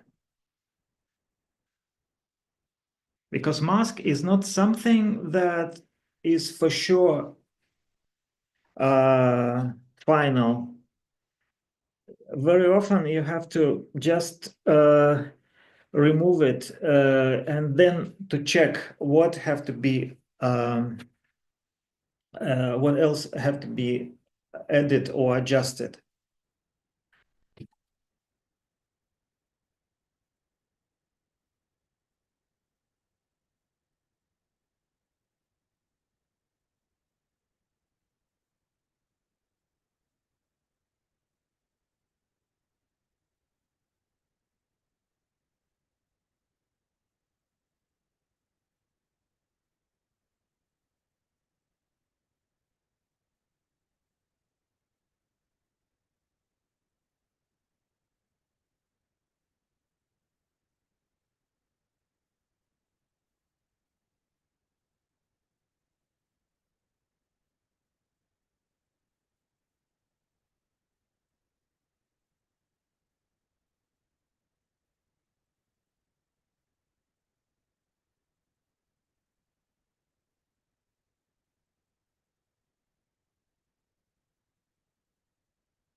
I will remove the mask with old mask.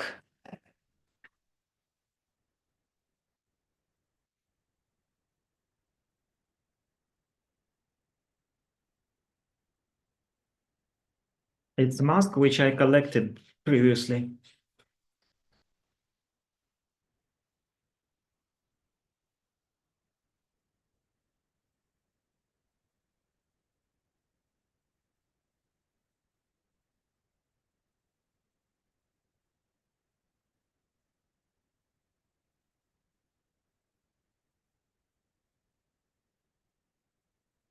Okay.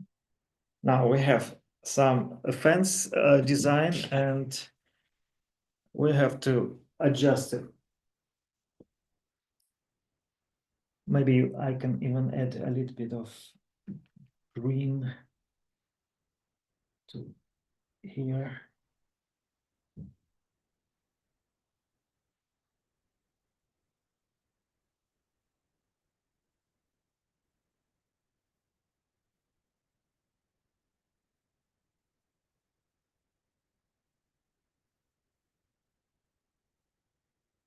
So that's another green, which unites yellow and green.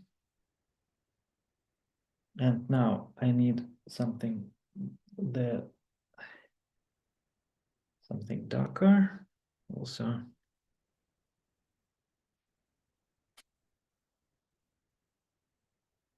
And there is also a shadow under the hand and there also under the pot.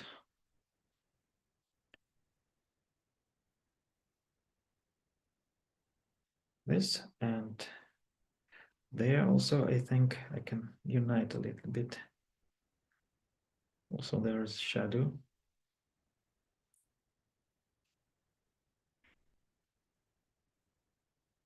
And that part also in the shadow, so I also united. And that part is also in the shadow, so I also united.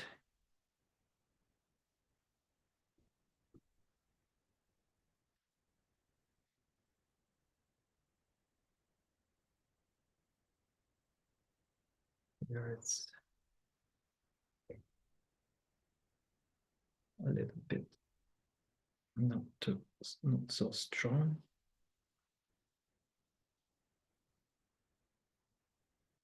And there, okay. And could be also a darker line there.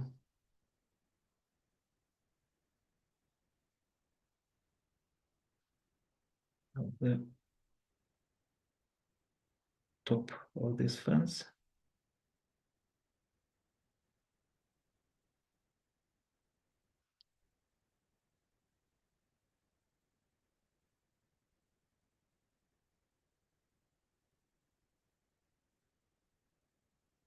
Some design also something dark and something light. So it's just combination of light and darker element design.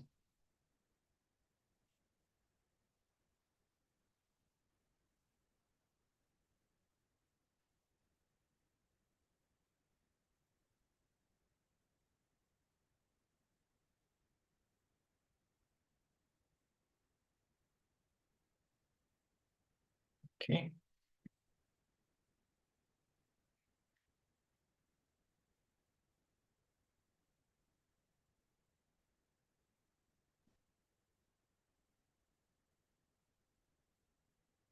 A bit scratching the border here.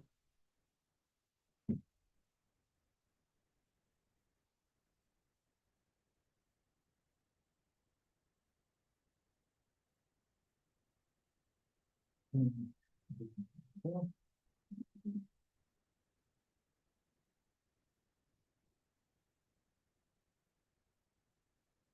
A bit light, light on the side of it.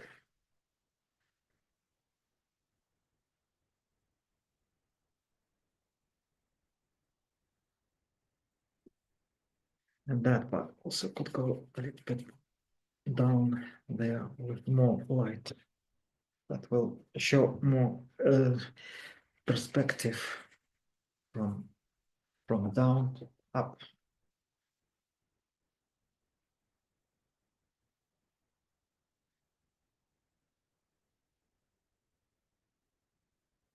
Maybe here a little bit I can show more.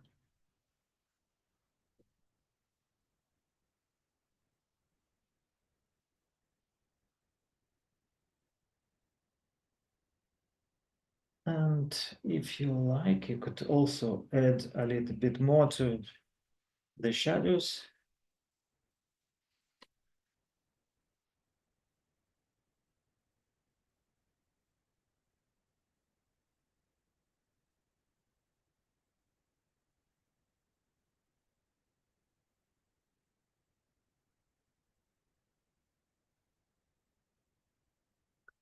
Just there.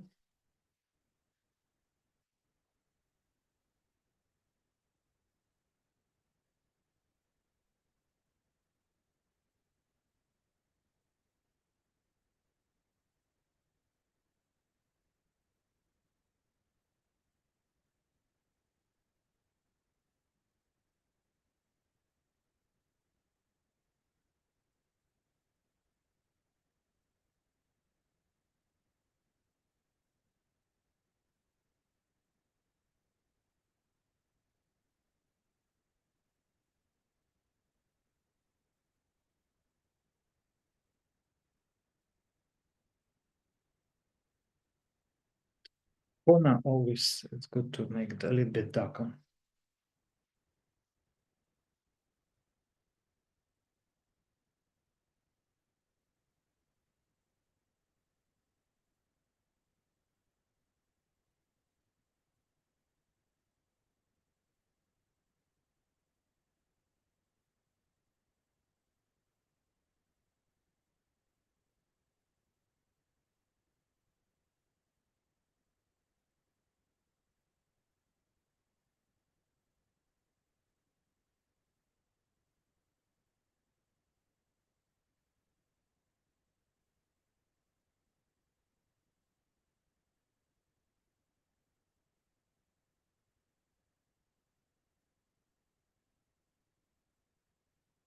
And here I need more contrast in the border.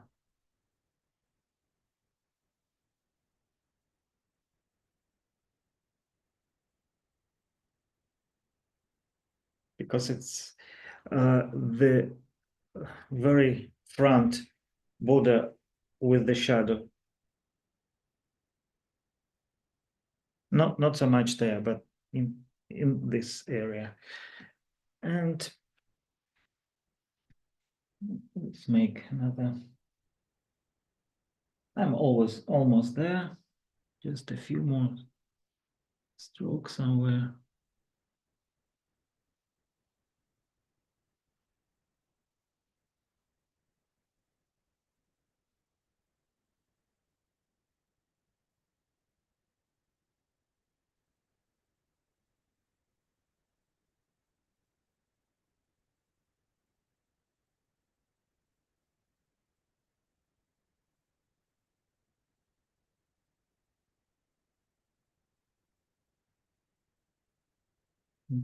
Just a little bit add the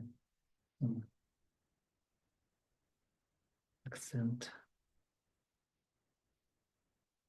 a bit brighter orange.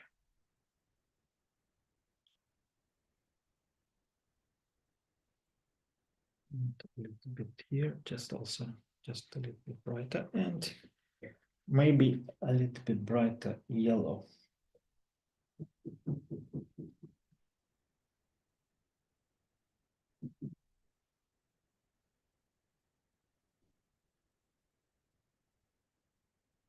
But it has to be transparent still.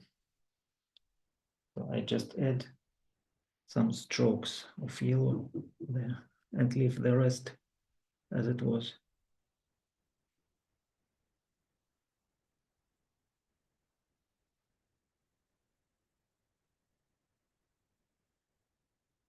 And probably also a shadow from the top.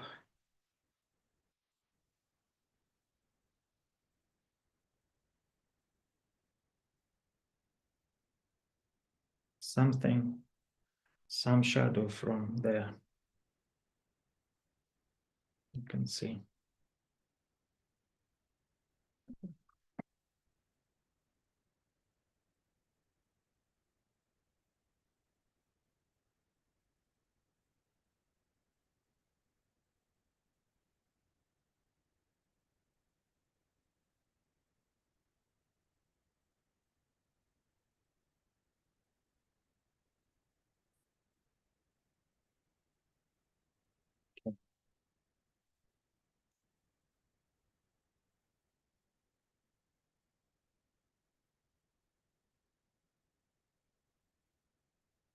So I think I could leave it like this.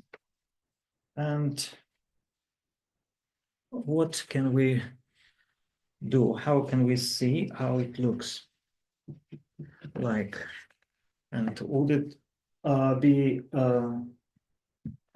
our feeling when it goes to like switching?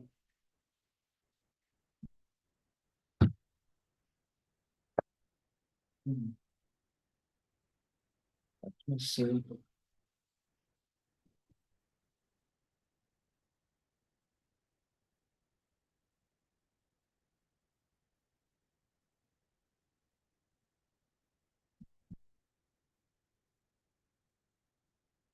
Yeah.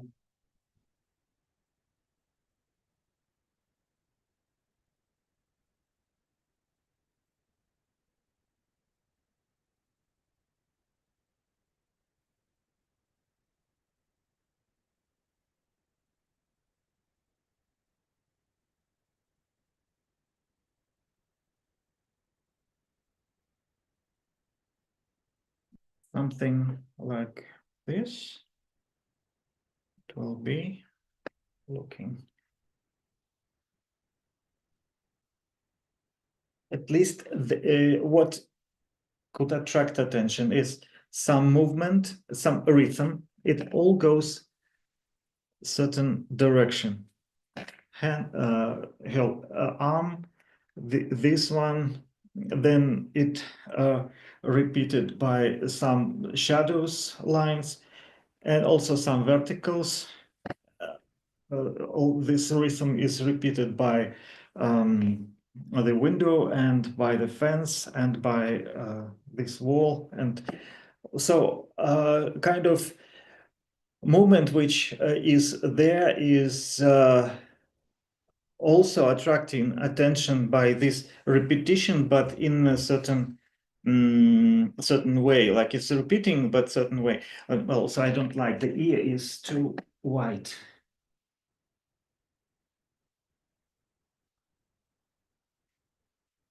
Just cannot be so white.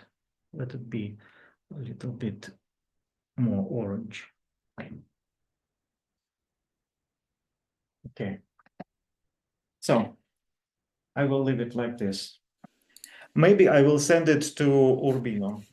So Yes, perfect. because So we anyway, have, I will have to send my work too. So yeah. it will be something what will be next to your works. Fascinating. Meta Marie wrote, wow, he's so good. It's wonderful to watch. Isabel wrote, I love the colors, Konstantin. I love the bright colors. What a lovely class. Vesna writes, just wonderful.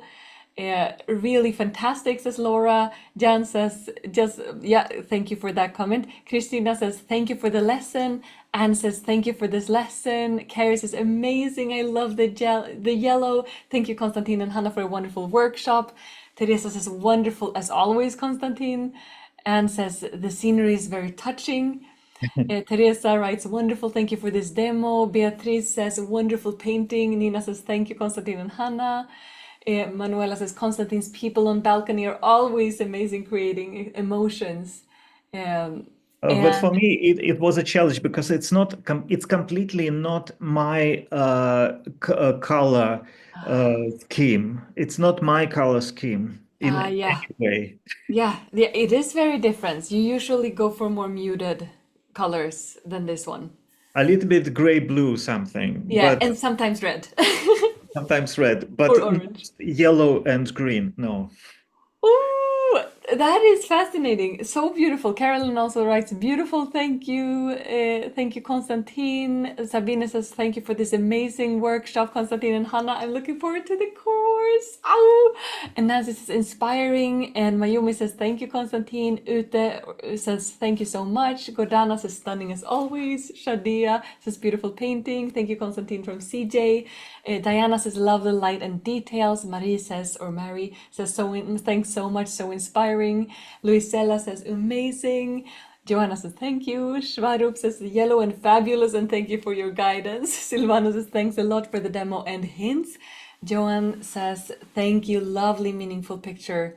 And Jolie says, it is magic to see how this develops out of plain white paper. And Diana writes, Konstantin is always a great master. Enter the course. Welcome, Diana. We have Cecilia writing, thank you. Danilo saying, thank you so much. So lots of thank yous. And it, as always, such a pleasure to see the process and just be like white paper. And we also had several comments about your sketching skills. They were very good. Everything was so good. And if you painted or plan to paint with us, please share your paintings and impressions with us on Instagram by tagging us using at artefacto_school and hashtag paint_with_artefacto so we get to see your work. And what is very, very common is that we feel inspired. We kind of start a process and then everything turns back to normal and we completely forget about actually moving forward with our vision, that we've that inspiration, just that spark never turns into that glowing fire. So if you really want to get to use this inspiration, if you felt a spark, then this is the reason that we created From Studio to World Stage, your route to Fabriana and Urbino, this course, to make sure that the spark doesn't disappear and to make sure that you go all the way. Because this can be a bit scary. It can be a bit of an unknown territory.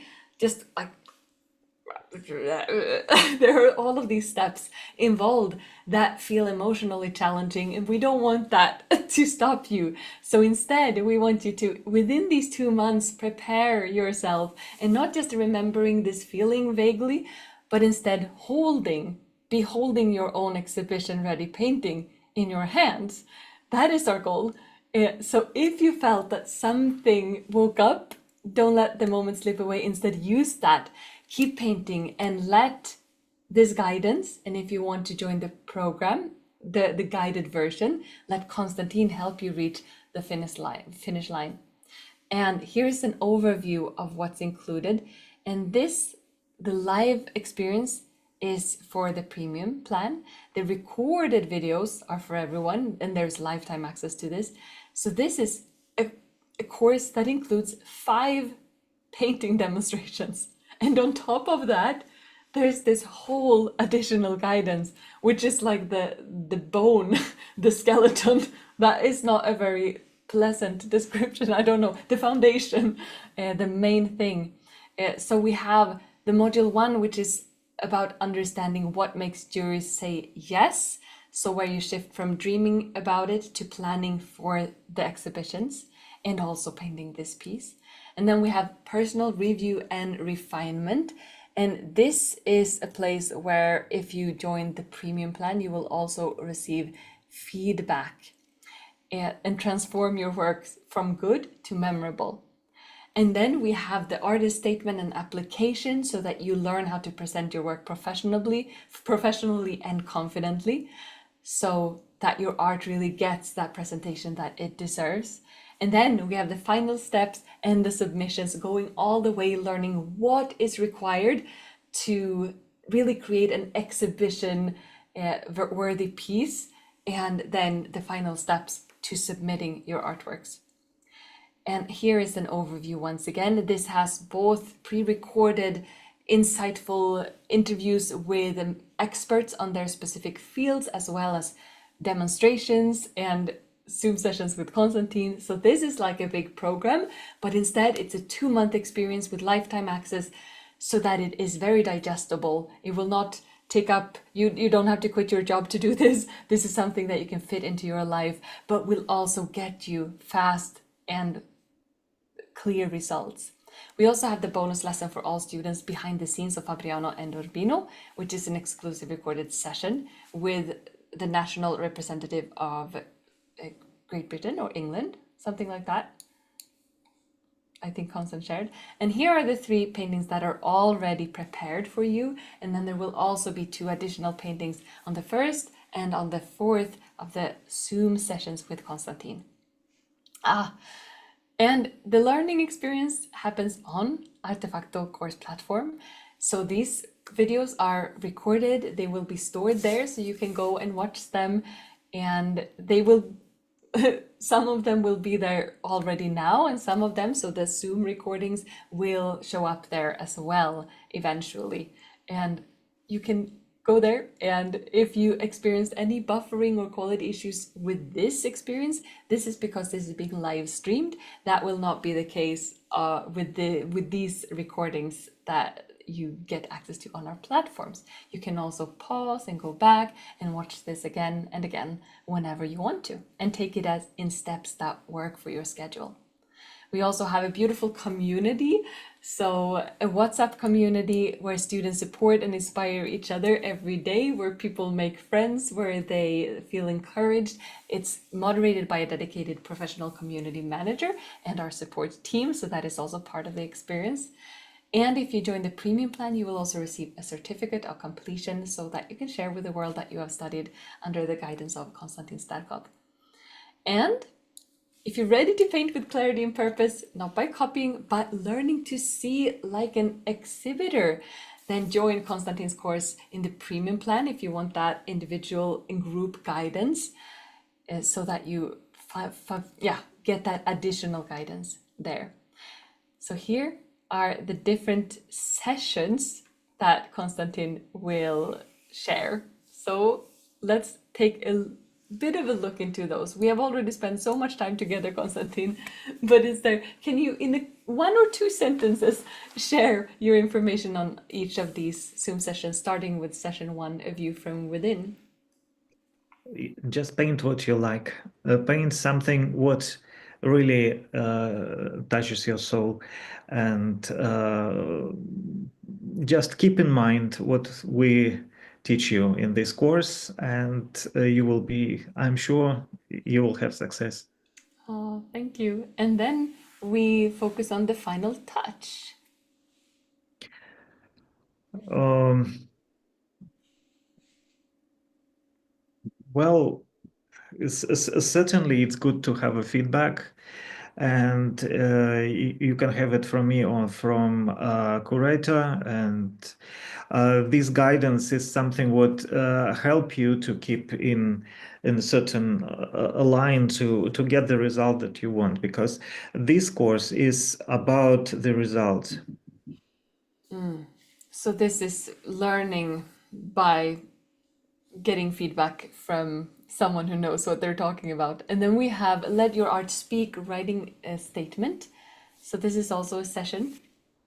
Yes, it's a session with an instructor who used to be a curator, and she is a curator of some exhibitions. So she shares her experience, and she talks about what is important for curator to see in your artist statement and in your CV.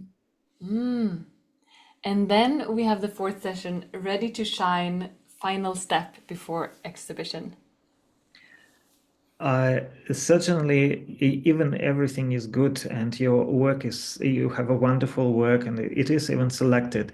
You have to know how to deliver it to the final disposition, or the final stop, so that the exhibitor would see your work there, and it's not stuck somewhere on the way. Thanks for that. Let's sweep through some more details about the course, and then we have a few more minutes for some questions. So, our mission with this course is to help watercolor artists move from uncertainty to clarity, from painting for themselves to creating works that can stand proudly on the international stage. And we believe that every artist deserves to be seen, and that participation in exhibitions like Fabriano and Arbino is not a matter of luck, but of understanding, structure, and growth. And through mentorship, community, and step-by-step practice, this is a way to guide artists to develop mindset, skills, and confidence to create art that speaks to jurors, to viewers, and to the world, as Konstantin has already shared that many of his students have already experienced, which is beautiful. There is no guarantee or promise that you will be accepted to Fabriano or Urbino, but we do guarantee a clear system that helps you understand what juries look for, that you can use again and again to refine your art and use as inspiration, and also practical tools to build exhibition level paintings step by step, as well as personal feedback and guidance, and a community that keeps you growing and that keeps you accountable.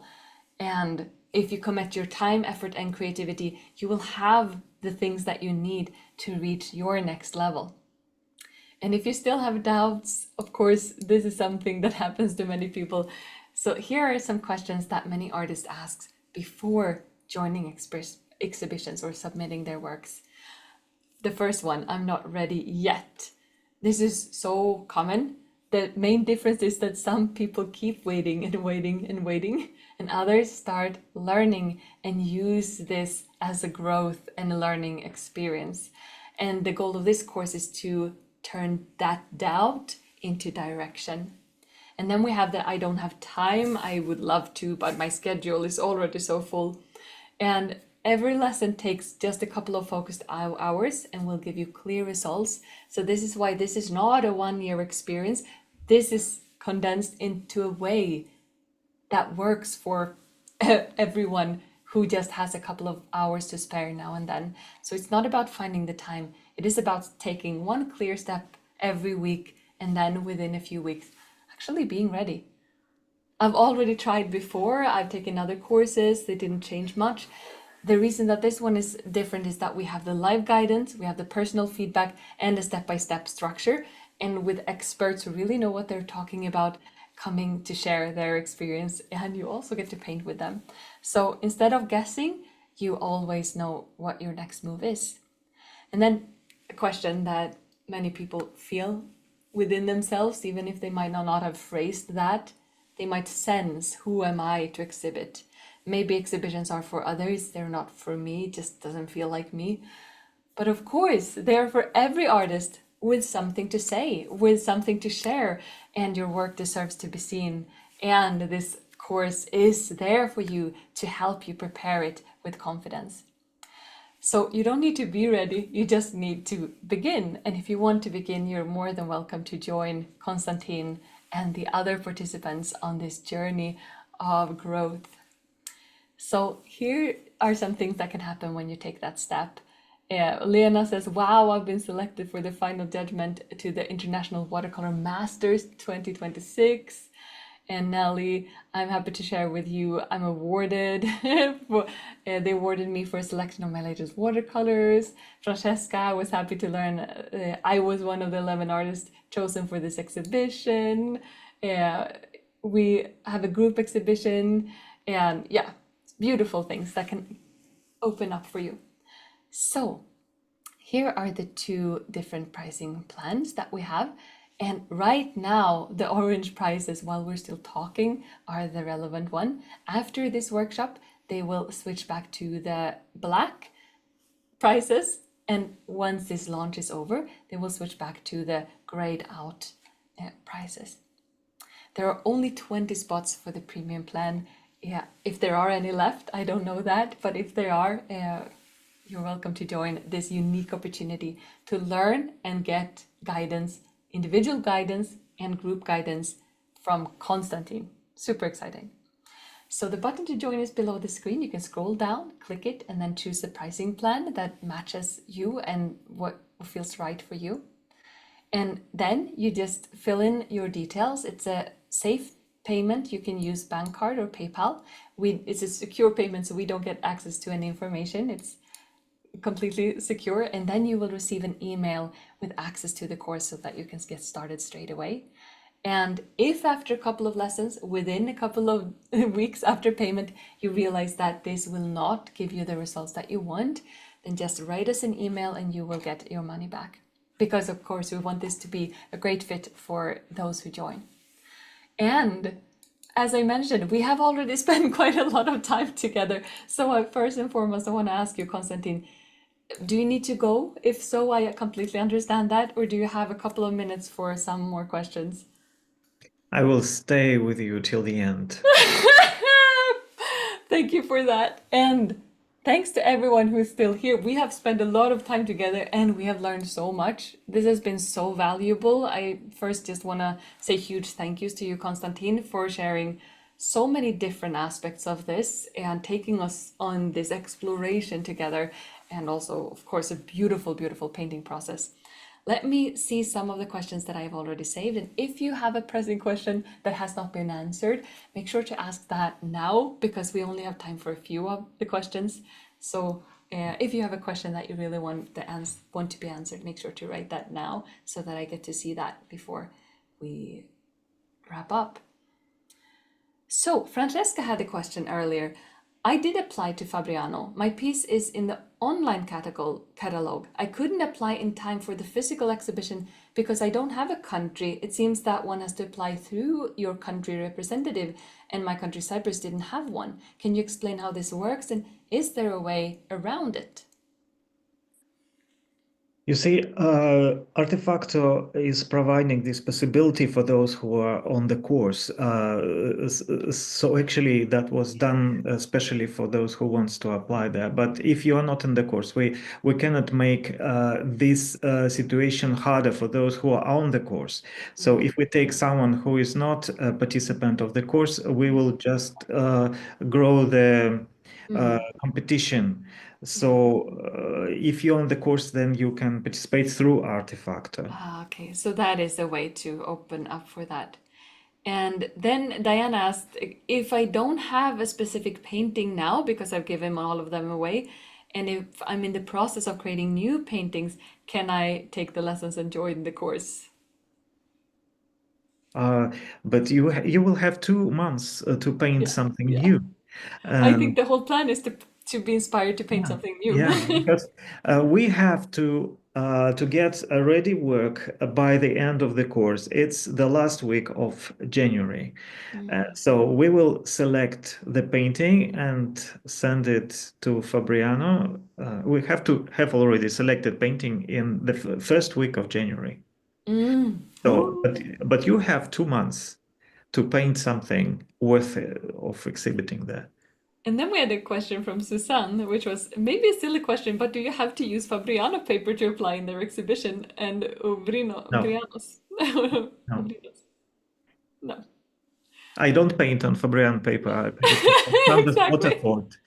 So it's in English paper, and it's the best for me. So whatever I paint and wherever I apply, I paint it on Sanders waterford. Yes. And then we had a painting related question from Teresa. Do you always unite everything with shadows? Light with the light, shadow with the shadow, and sometimes, yeah, shadow is quite a nice bridge between shape. And then we have a comment from Manuela who says, Konstantin, me and Letizia are in the premium plan. Just so you know. Welcome. We also have a question. What was the yellow color that you used? So what is the name and what is the brand of the yellow color that you used? It's a lemon yellow by Daniel Smith, and I almost took it from the pan, but I mix it a little bit with something on my palette, just maybe a little bit with uh, lavender or a little bit with ochre in some cases. And also in some parts, I applied the second transparent layer of yellow. So it has some variety there. Now there are just lots of thank yous. Lots of thank yous. And also some people who are excited because they have joined the course. So that is what I see in the, so no new questions. And since we have already taken up so much time, I think it is time to wrap up because we've shared, yeah, our brains can't hold any more information soon. So my final question for you, Konstantin, is the courage aspect, if or and the identity aspect. If we're feeling that it would be interesting, I kind of am intrigued, but if it just doesn't feel like I can muster the pressures, or if there are any of those thoughts, what would you say to someone to make you feel more open? It's okay. You see, if you have the idea how it works, you can always do it next time or for the next exhibition or for some other exhibition, because we are giving you general knowledge that applied here for Fabriano and Turbino, but they are also applicable for any other exhibition with maybe little change here and there. So, but general rules are the same, and you will be aware of what you need when you are ready.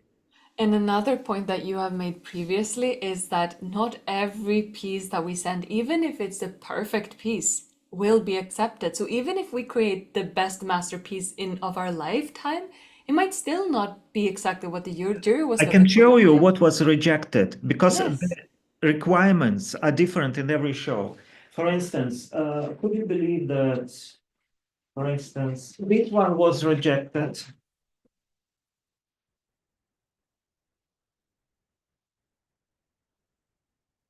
Or um, this one was exhibited at some exhibition, but it was rejected in another exhibition. And also, this one was accepted in one exhibition, but rejected in another exhibition. So you see, sometimes when your painting is rejected, it doesn't mean that this painting is not good. It's just because the jury has the whole vision of the exhibition, and they know what are the other pieces that they accept. So they don't need some repetition, like too many similar works, or they can see that this work might be not matching the rest of the exhibition. So sometimes it doesn't depend on your piece. Yeah. Yeah. And I think it's so important that we don't hang up too much of our identity and our self-worth in any of these results, because that will limit us. And what we want is growth. What we want is expansion and learning and growing and exploring. And I love the way you shared about how you watch, how you view this as learning opportunities, and always do. Like you always do that, no matter where you are on your journey, which is the highly accomplished watercolor artist. The more you apply, the more you submit, the more you learn. Yeah. Oh, thank you so, so much. And so the dates are on the page if you want to learn more and read more about this. It's on the page, so you can learn more about the details there. And super excited for everyone who joins and for everyone who uses this inspiration. So lots of thanks to everyone who joined, and big, big thanks to you, Konstantin. Thank you, Hannah. Thank everyone, and see you at the course. Bye bye.